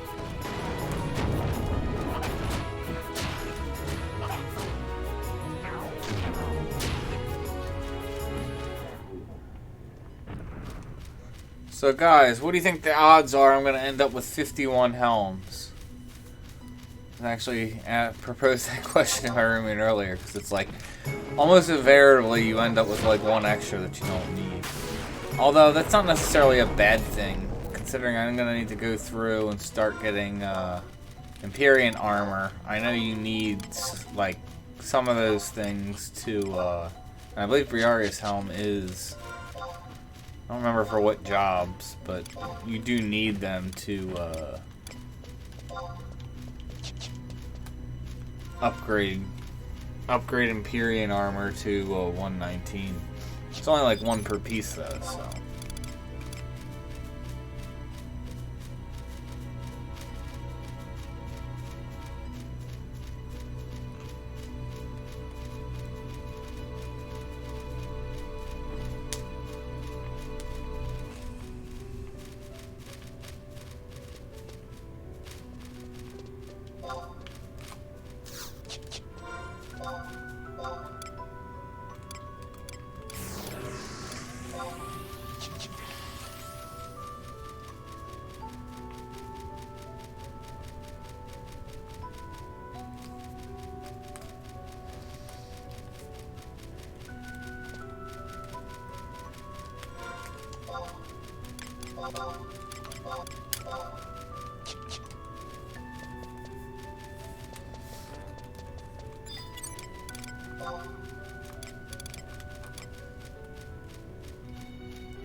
Wonder how much longer it would have taken if I wasn't using all these powder boots.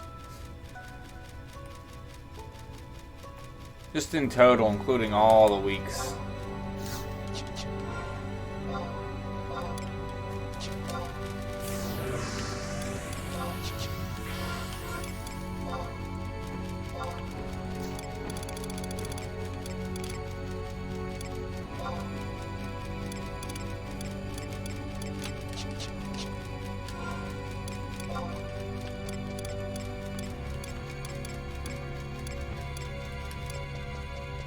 All these have high charges left.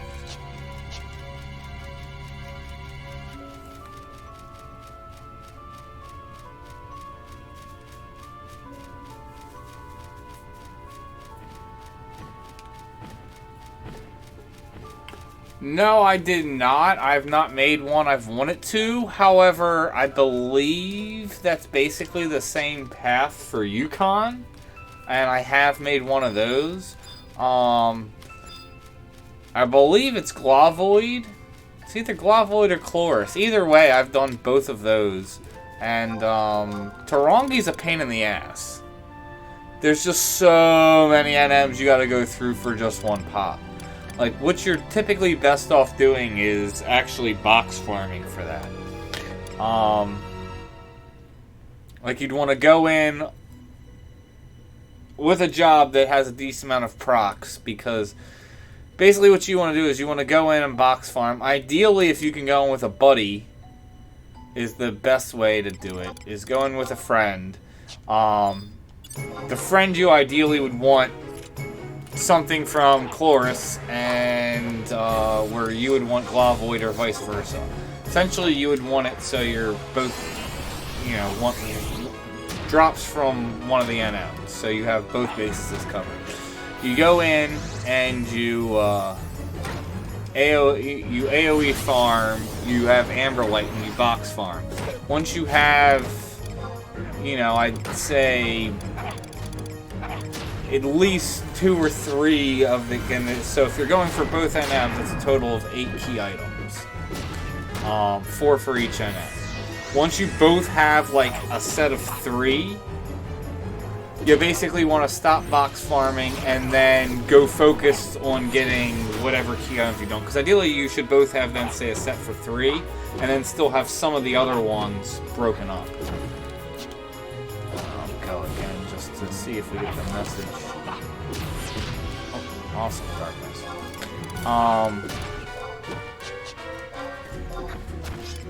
So then you want to go and then go just actually proc on the NMs for the ones you're missing.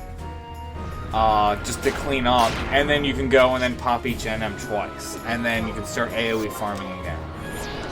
And by doing that, I think that's the best way to maximize your time for Tarongi. Because it's, again, 4 key items to pop 1 NM. Some of them having multiple steps to do. It's just a royal pain in the ass. It's just a lot of work for those.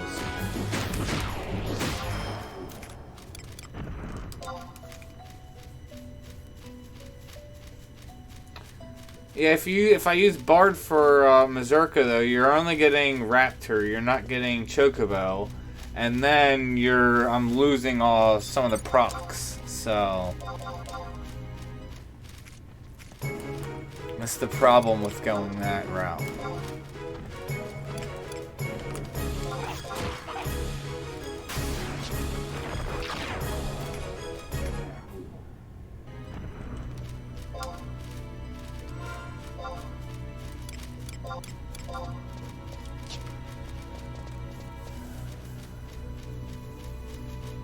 I mean, if you don't have like all the procs and can't do them, I could see doing that, but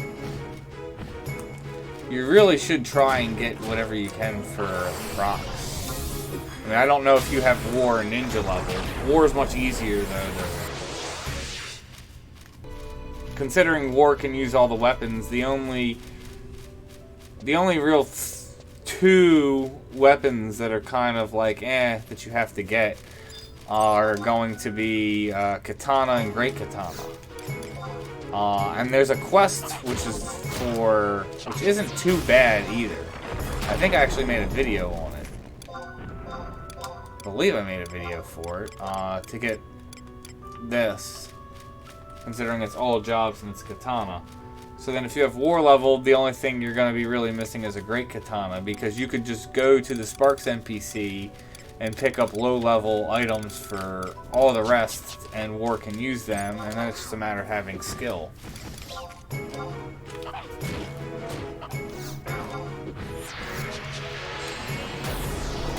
And at that point, you would have if you don't have a Great Katana, you would easily, with having War, have 11 out of 13 of the procs, greatly increasing your proc rate. At that point, if you can then get some treasure hunter gear, which that's a little bit more effort. Actually, I never did make a video about it, and I meant to. So anyone who's on the stream, if you are not aware, for login points currently, you can get white Rayrad caps from the spending login points. I think it's 300 login points. You want to buy 2 of them and then go do Synergy, and you can synergize into the +1, which is a level 1 all jobs hat with Treasure Hunter and re-raise on it. So if you do not have one, I would go do that. I meant to make a video, a message about that you can buy White Rayrab hats this month.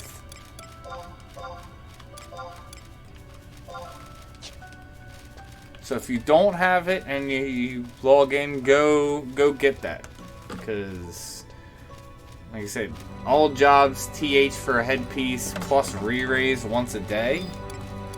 Very, very, very nice piece. Or once every 20 hours, but basically once a day.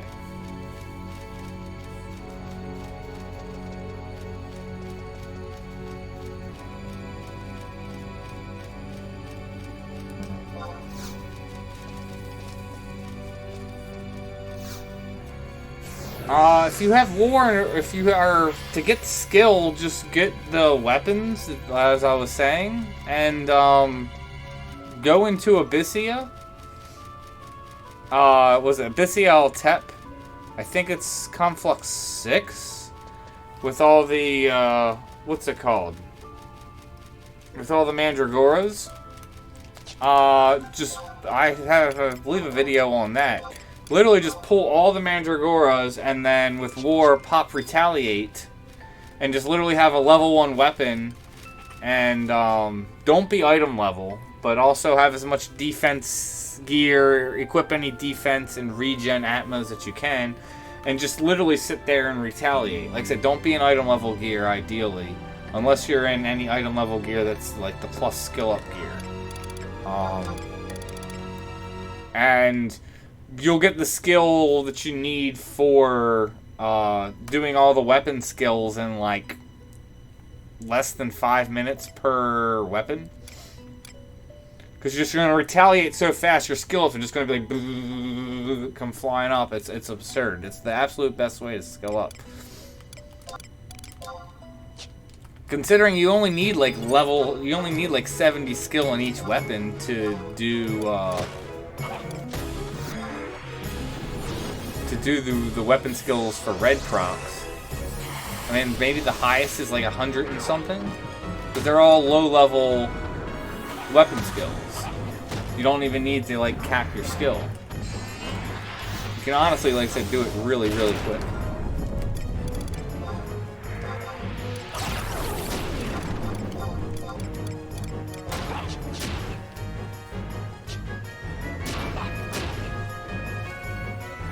So, I didn't even say that. Started off topic, but is Red Mage still broken last time I played? No one liked Red Mage at all for some reason.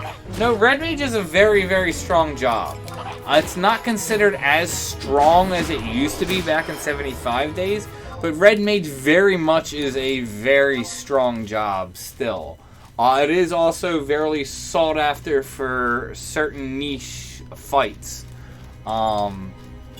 Mainly for ambuscade, for when they like gimp other jobs. Red Mage is, you know, very sought after for basically the fact that haste 2. So basically, if ambuscade gimps like support jobs, typically Red Mage is then the go-to support job. Not to mention, Red Mage can be a ridiculous DD on top of it if it's geared right. Like they can be a really good melee, plus not even melee, they can also do really good magic damage. No, Red Mage is very much a strong job. It's just, it's typically not in the meta unless it's more required because SEs set stuff up that essentially locks out other jobs. Other support jobs, that is. But, no, Red Mage is still very, I wouldn't say very, but Red Mage is still job sought after, and it is still job played. All jobs are pretty much played, obviously some more than others, and it's just not considered as strong as it used to be, but it is still an extremely strong job. If you want to play Red Mage, definitely play it. If you get it topped out, you can do very well with it.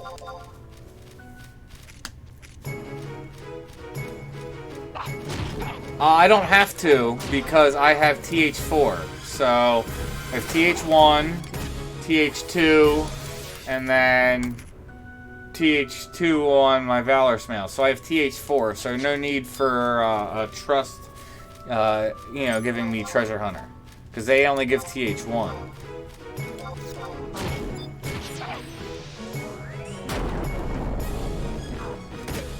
And TH4 is the cap for Treasure Hunter for non-thief jobs anyway, so.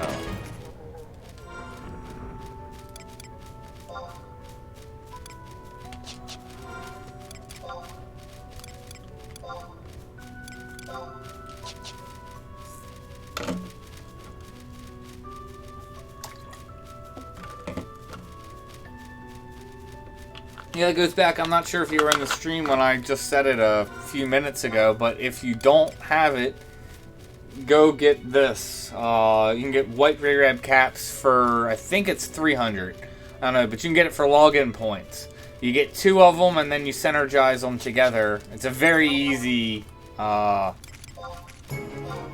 whatever you want to call it. I guess it's a very easy synergy synth.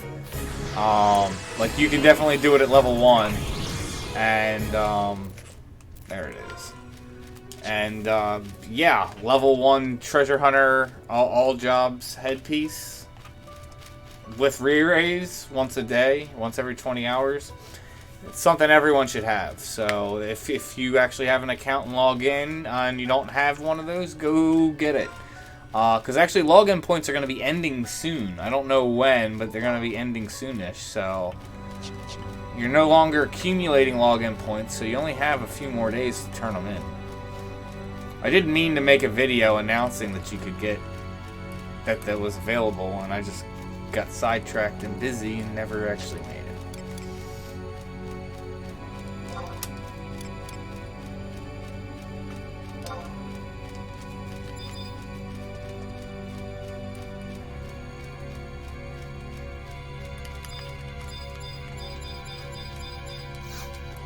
Come on, 2 helms. Let's make this the very last loop.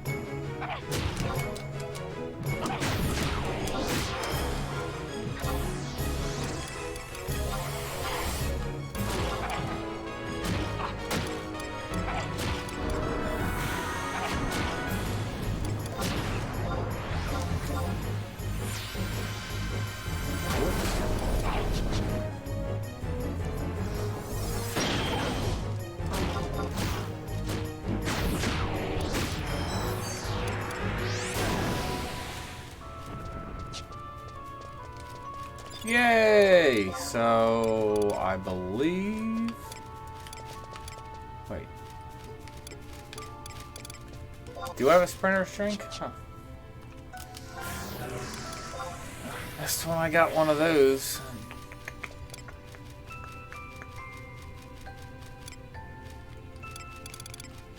So yeah. 1 helm left. So yes, last loop, and don't have to farm any pop items either. Can literally just go. Yeah, buddy.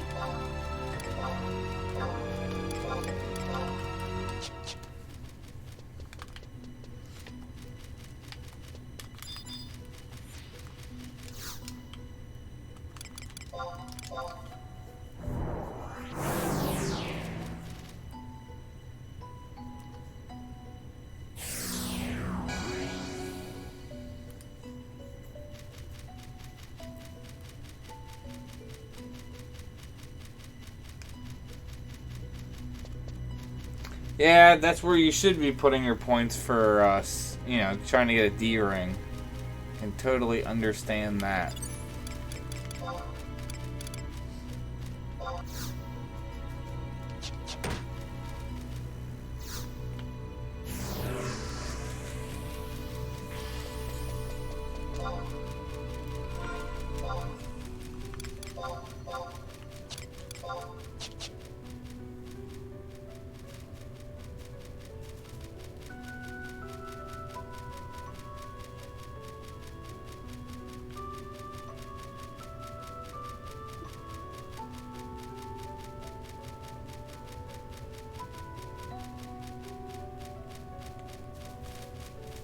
I understand why they did it, because they wanted to, you know, what is it?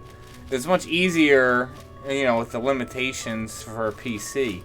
And, I mean, you can, people do triple box on a PC, you just need to install it in 3 different locations on your computer. So, I mean, it's honestly easier to triple box, because you could have all 3 accounts running on the same PC if you're using Windower.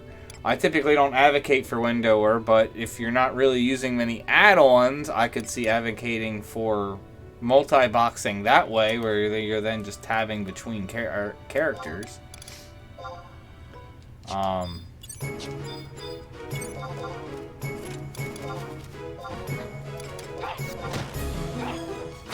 honestly, what is it? Having 3 PlayStation 2s with 3 televisions running, that seems not easy to do. I totally get like three monitors and 3 computers and all the power supplies and all that.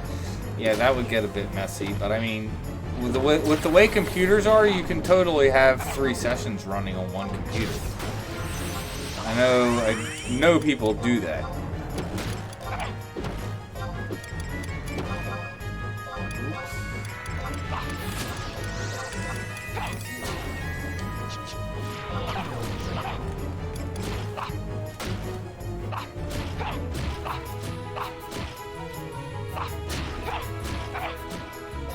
No, Gil's a joke to obtain at this point now. I actually have a video that goes into talking about how to make Gil, and there's just a ton of ways to do it.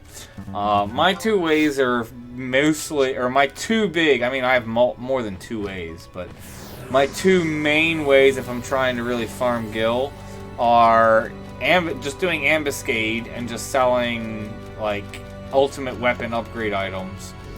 And then soloing Omen, because essentially these Omen is something that you can solo. You get other benefits for soloing it, like you get good XP, you get good CP. You also would get cards for your job, which you can then use to upgrade, get upgrades for that. But then you get crystals, which are mainly used for. Basically, it upgrades Rimas, so ultimate weapons, to their highest level. You can now augment, although it's not really augmenting because you don't get to pick the stats. It's locked in stats, but you can put additional stats on ultimate weapons now. But you need a bunch of these crystals, and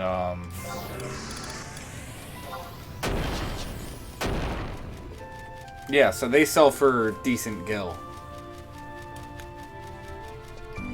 Like, I've definitely made soloing Omen on Thief, because Treasure Hunter does affect their drop rate. I've definitely made, like, 2.5 mil on one run. And that's, again, while I'm also getting XP, capacity points, and then also getting cards. So just, win, win, win, win. And there's plenty of other ways to make Gil also. That's definitely not the only way.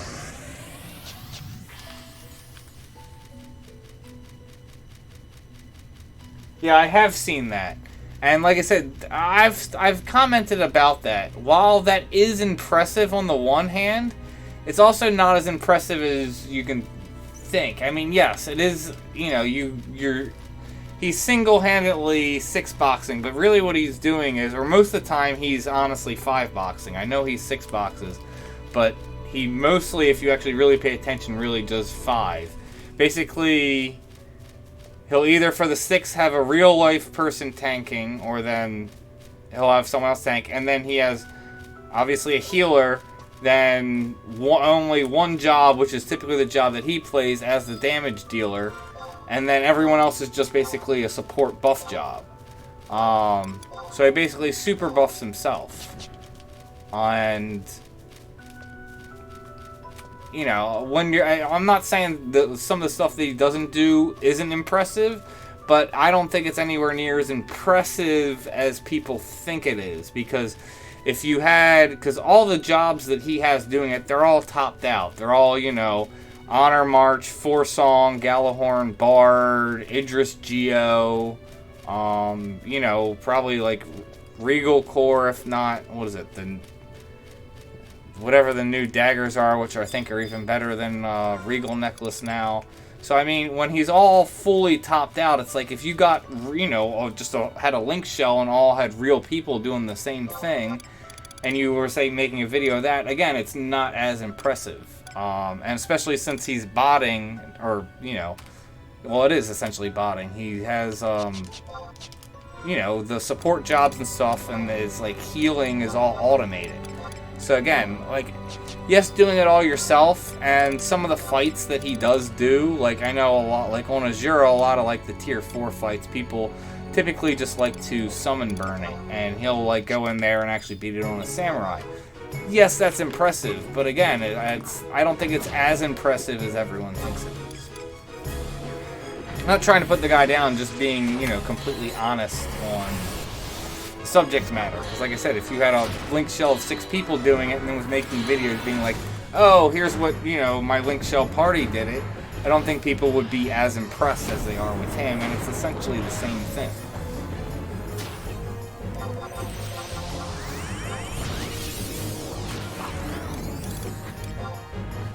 And also, to be honest, some of the stuff that people post or high-end, content, and they're looking, watching high-end content, but then their characters also completely topped out.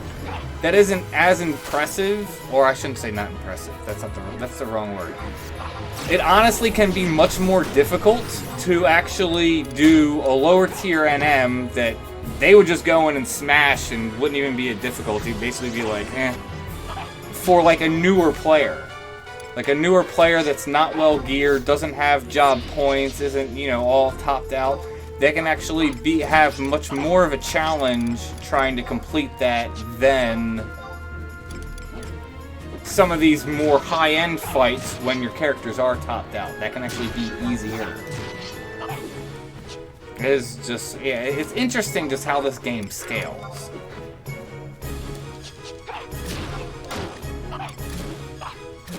Because you really can, like, scale and literally set yourself up in so many ways, so you're essentially, like, top-heavy. And you can just basically steamroll through everything.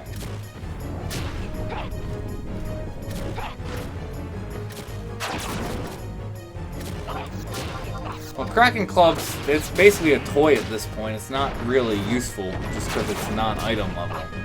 Not to mention, since multi-hit is so easy to obtain. Like, it was so awesome back in the day because you couldn't obtain that, like, level of multi-hit. Now you can get that level of multi-hit without it. It's not as impressive. Great skill-up weapon. And like I said, I can see running around having fun with it. Still no message.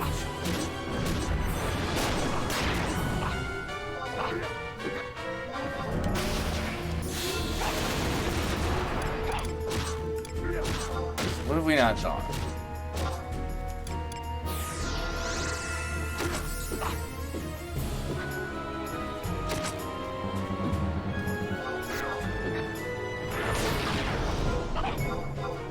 Darkness, so it would have to be Katana. Unless something was dirty, but I don't think anything has been dirty. Yep, there it is.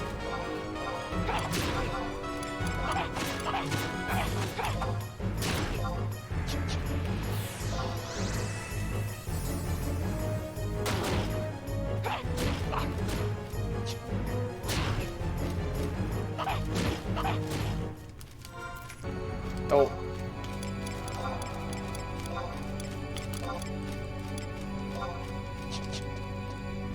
Should have had powder boots equipped before.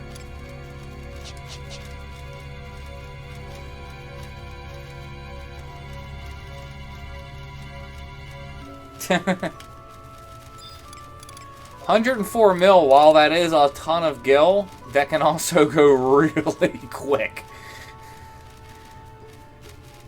Like, you could be capped out on gil, and you could spend it all really quick if you really wanted to. There's definitely 9-figure items you can purchase. I think, what is it, all the new Superior 5 weapons are typically all... They're either very top-end 8 figures or 9-figure cost for those weapons.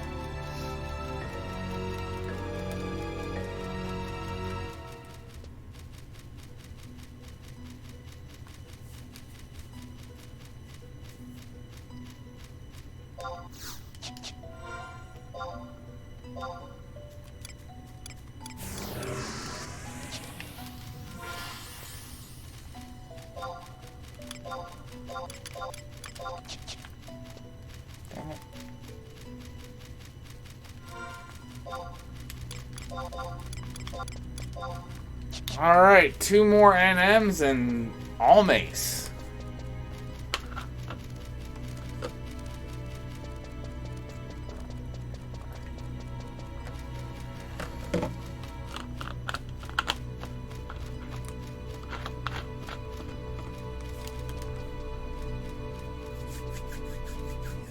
So close.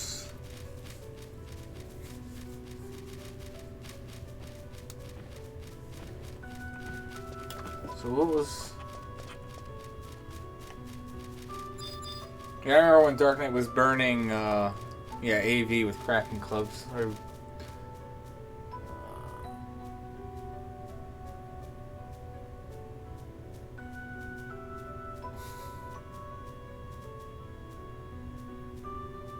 Is what worth it, though?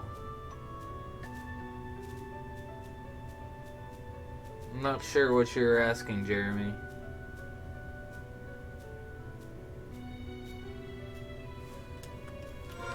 I have like 97 cooking on my main. I never did get it to 100. I really should do that.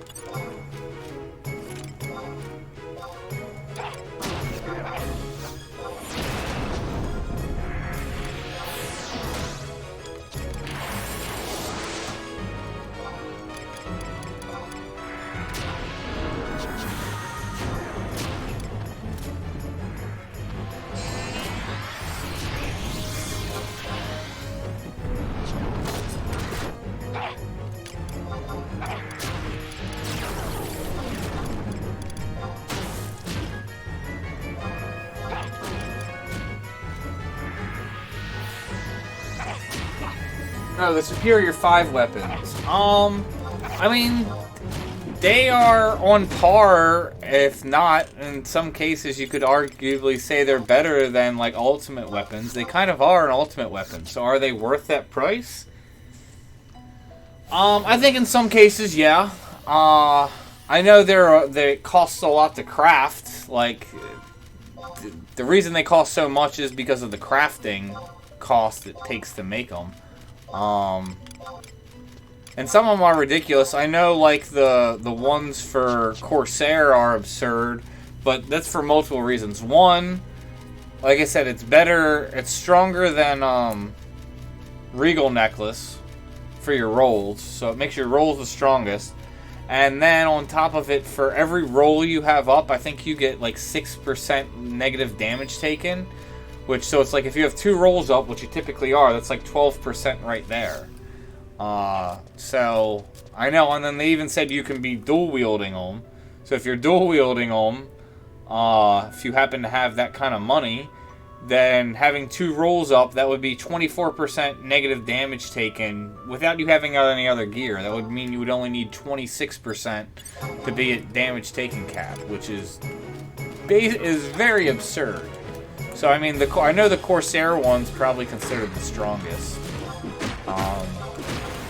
The biggest negative I feel to them is that you have to be a master job to use them, is the thing. So, that's kind of the non-draw to them, I kind of feel. The heck?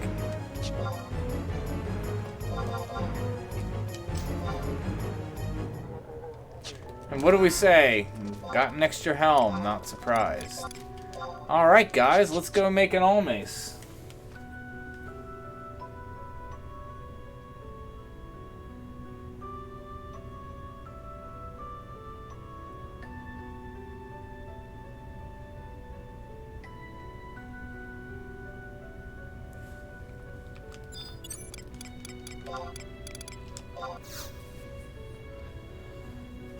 Alright.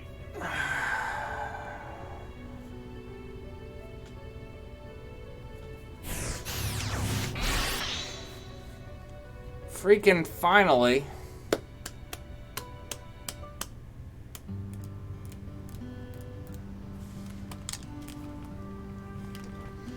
Let me make inventory real quick.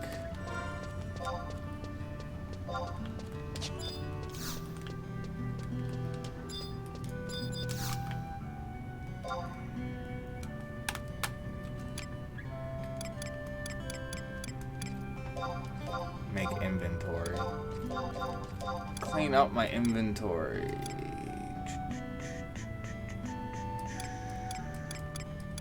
It's good enough.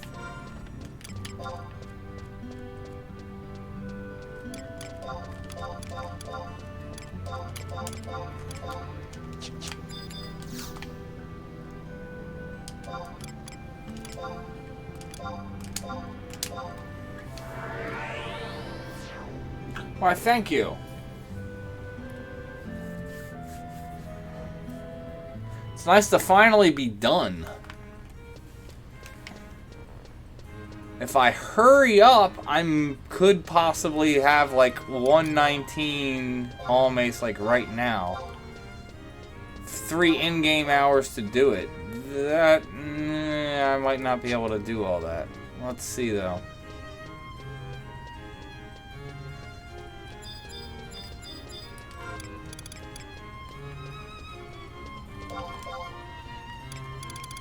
So since I gotta pull stuff out, where?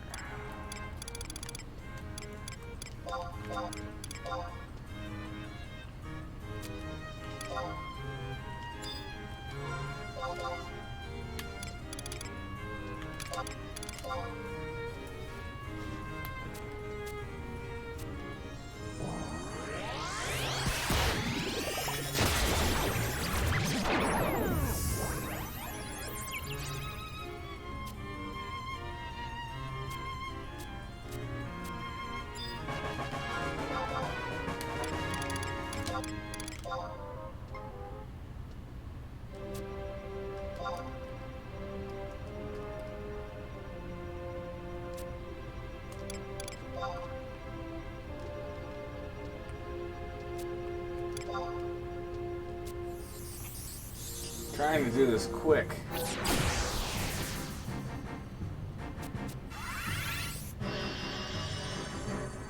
No, you can't form an alliance with trusts.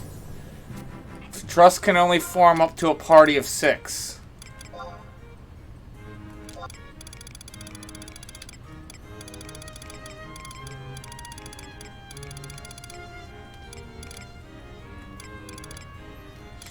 Shoot.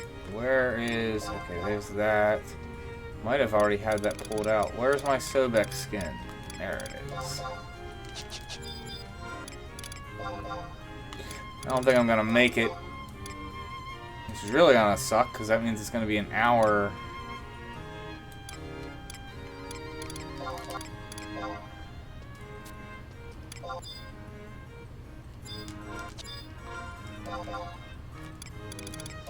Yeah, there's no way I'm gonna make it. By the time I turn in all the heavy metal plates.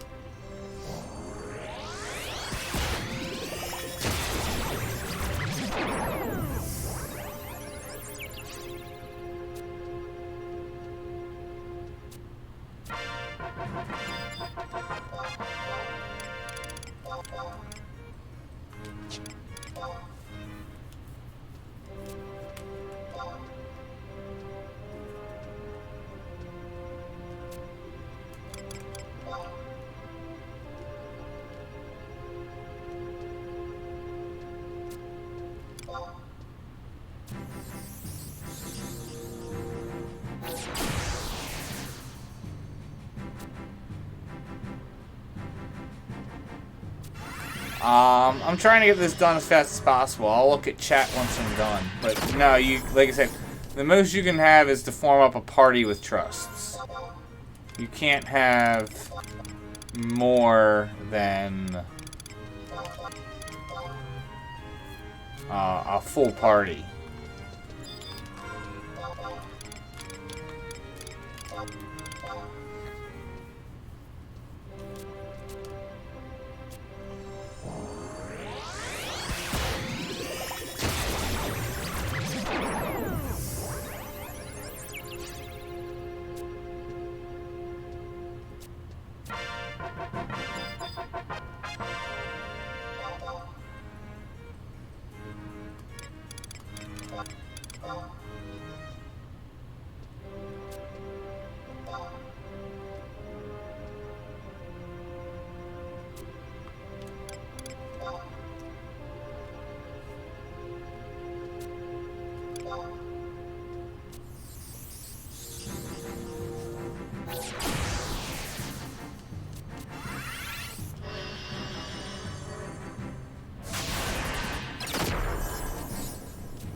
Dang it. Yeah. If I had like another in-game hour, I could do it.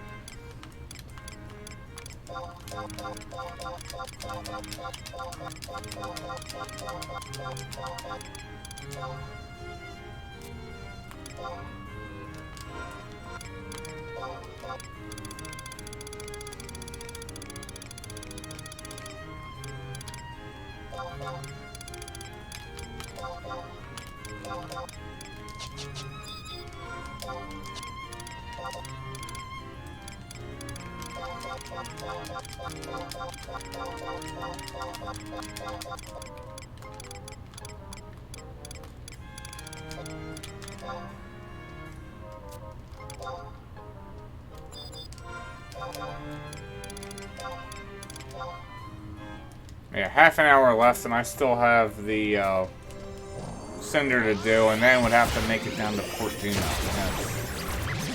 Like I said, if I had another in-game hour. If I didn't have to leave Abyssea.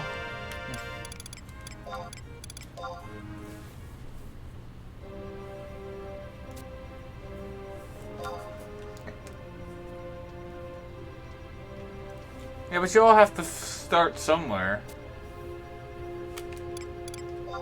I mean, I took this character, what is it, probably, at this point it's probably close to a year, if not, actually it's probably been more than a year. Maybe close to a year and a half. But this was a mule of mine and took her from scratch.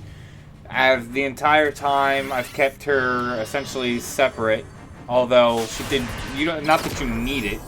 I did use some of my gear for leveling to level up, but like I said, you can level from 1 to 99 with trusts naked.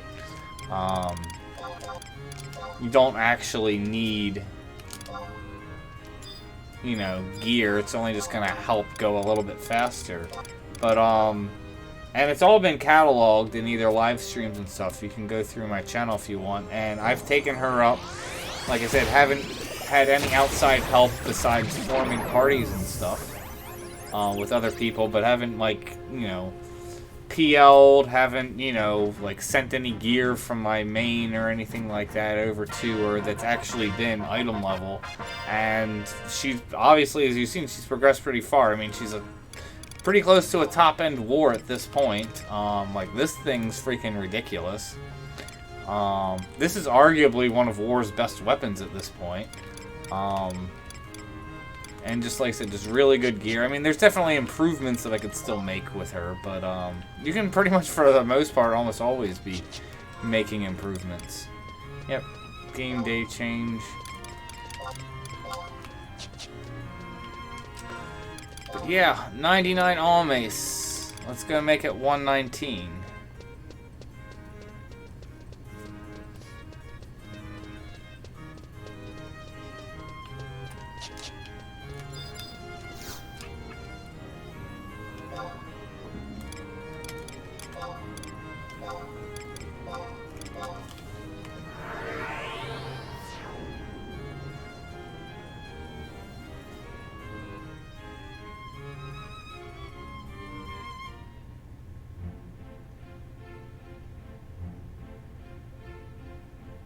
That would be good if you had a mule for crafting every craft. You could make bank. Especially considering you had all the, like, you could make hand over fist in terms of money then. If you had everything already 100, it wouldn't take very long to get it to whatever the new cap is. I don't know if it's like 115 or something. You guys feel you need to crowd on Obero a little more?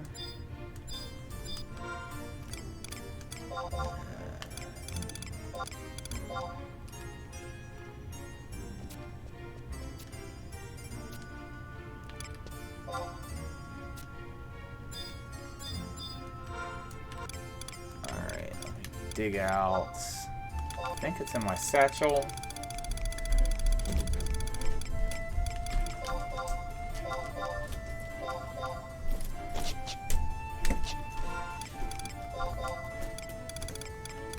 So I would have gotten here like 4 minutes sooner. I could actually have a 119 Almace right now. Oh well.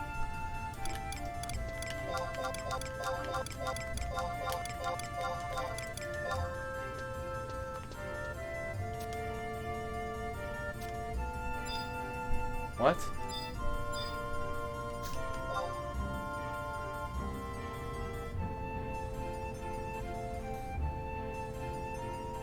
Oh, okay. Take approximately 1 day, so I don't have it anymore. But yay! Finally, 119 Almace. I'll have to go back and look, because obviously since I've been making videos, see how long I've been actually working on it. But that's been, what? Probably close to 9 months. Since I started working on that, making that. So yeah, so... it's gonna be nice for blue using that and, was it Nagling? Be switching between main handing this and Almace or vice versa, depending on what's the primary weapon skill I'm doing, whether it's CDC or Savage.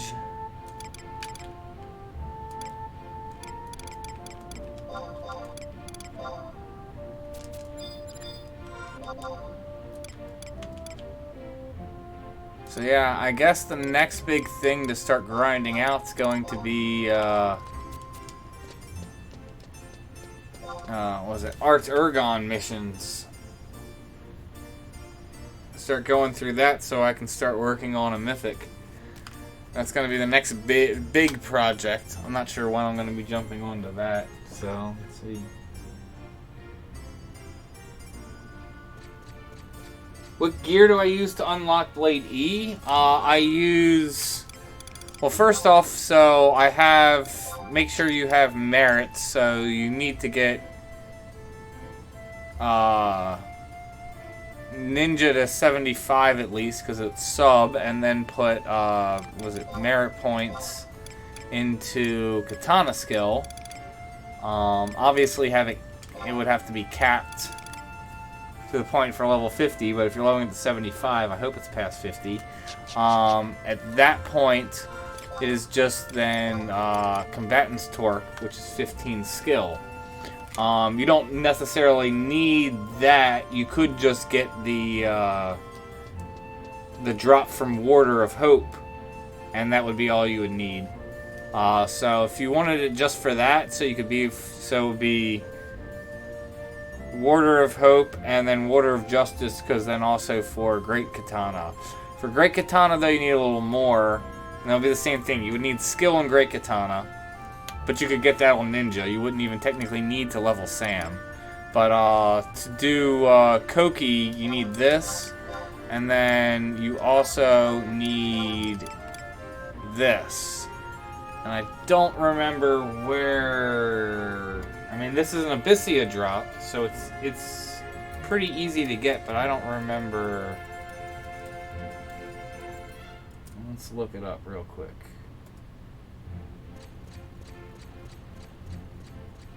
Don't remember what NM. Oh, okay, I do remember this NM. So this is in Tarongi. You need to farm the, was it the empty mob? I don't even remember what this type is called. So you need to, there's Weepers. They're on the, it's in Tarongi on the west side of the bottom of Canyon. So you farm Weepers until you get a pop item. You pop the NM, and then there is... oh god, what are those things called? The Antlions. So there's an Antlion that's in the ground, and basically you drag the NM on top of it, and then the Antlion will pop at that point, and then this drops from the Antlion, and that's a 100% drop. I actually think I made a video about that too, now that I'm talking about it. But with that, and then the 15 skill you get from the Torque. But like I said, you could just kill Warder of Justice, and he drops a Torque that has 15 Katana skill. And, yeah, Hope would drop the, or Great Katana, and then Hope has 15 for the Katana. If you get all the Warder Torques, you can then synthesize it into this Torque. So that way you only need to carry around one. But you don't have to do all that just to get the one so you have enough skill. Blue Mythic? No, I'm probably not going to be doing Blue Mythic because I really wanted to do Burt Gang was the Mythic that I wanted to make. I mean, we'll see when I get to the point when I actually make it because I have so much preliminary stuff to do. I haven't even finished climbing Nizzle to 100. I still need to go through all the missions, which is a lot. Still need to kill the 3 Beast Kings. Still need to go beat Odin. And then also do all the assault missions. And then that's just to be able to start doing a mythic, and then that's not even doing everything for mythic. Oh yeah, I think I need to do all the salvage stuff. I've done salvage on her, but I don't think I've killed all the salvage chariots, which is something else you need to do. So, yeah. I can't remember if you gotta kill Kim, Cerberus, and Hydra either. Don't think so, but maybe? But, yeah, Mythic's a chore. There's just so many side stuff you do. Plus ZNMs, but that's actually 4. I don't think you need to do ZNMs to unlock to start making Mythic. You just need ZNMs to actually make it and then also upgrade it. So, what I do for heavy metal plates? Mostly ambuscade and just accumulate it from ambuscade over the last, like I said, 9 months. And then Gil buying it. Did do some Void Watch, but that was minuscule. Like Void Watch, the amount of plates I got might have been 2% of that total. It all pretty much came from, like I said, ambuscade and then buying them. So, making Gil in other ways and buying them. Would you like to see Jagged Eared Jack again? Oh god, I hate that NM. That is the... It's either that or Sozo Rogueberry for worst farming rate for NMs. I can't remember if, for me personally, if Jagged Eared Jack or Sozo takes the cake. Of course, Sozo doesn't even count anymore since it's 100% drop for Thief Knife. But in terms of NMs I camped the most and never got the drop for, it was, yeah, Sozo and Jagged Eared Jack.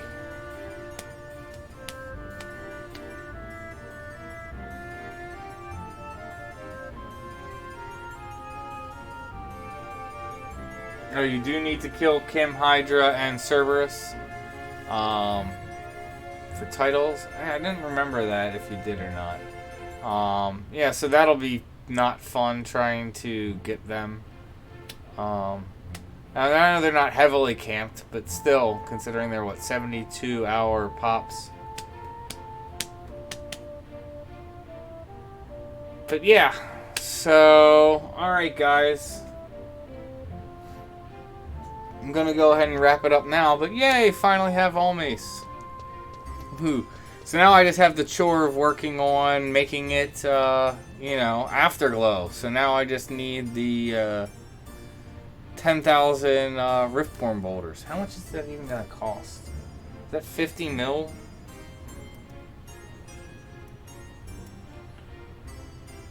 How much are they selling for a stack? Okay, stack selling for 600k. Oof.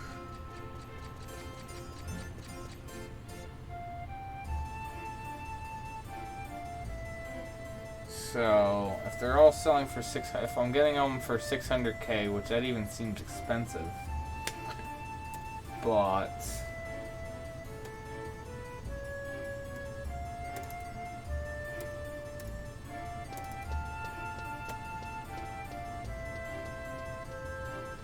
yeah, so 60 mil to make it Afterglow, if I'm buying it all like that, and I'll probably do some farming.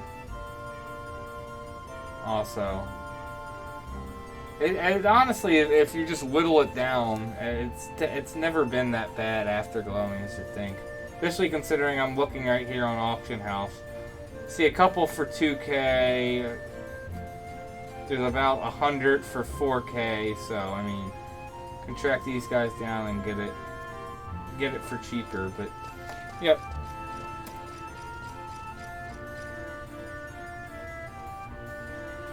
Oh, you're welcome. Yeah, kings need to be done. I know you need to kill Medusa. Medusa and all the other two. I don't remember their names, but yeah.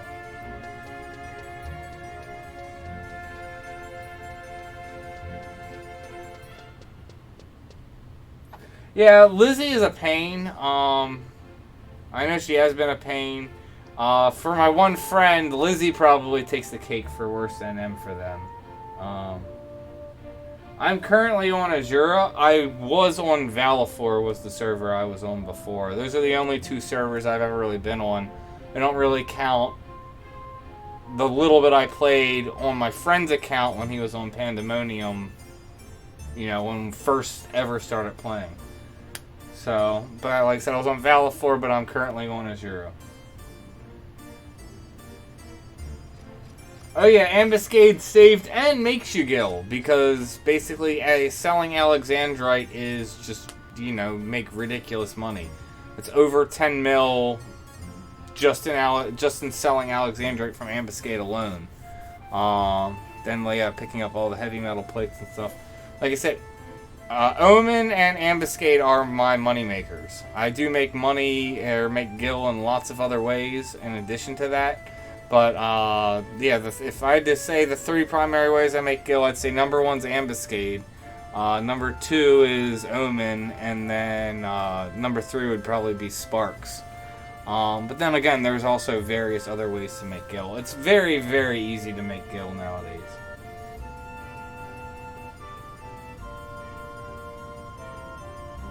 Alright guys, I'm going to end the stream now. Thank you guys for tuning in.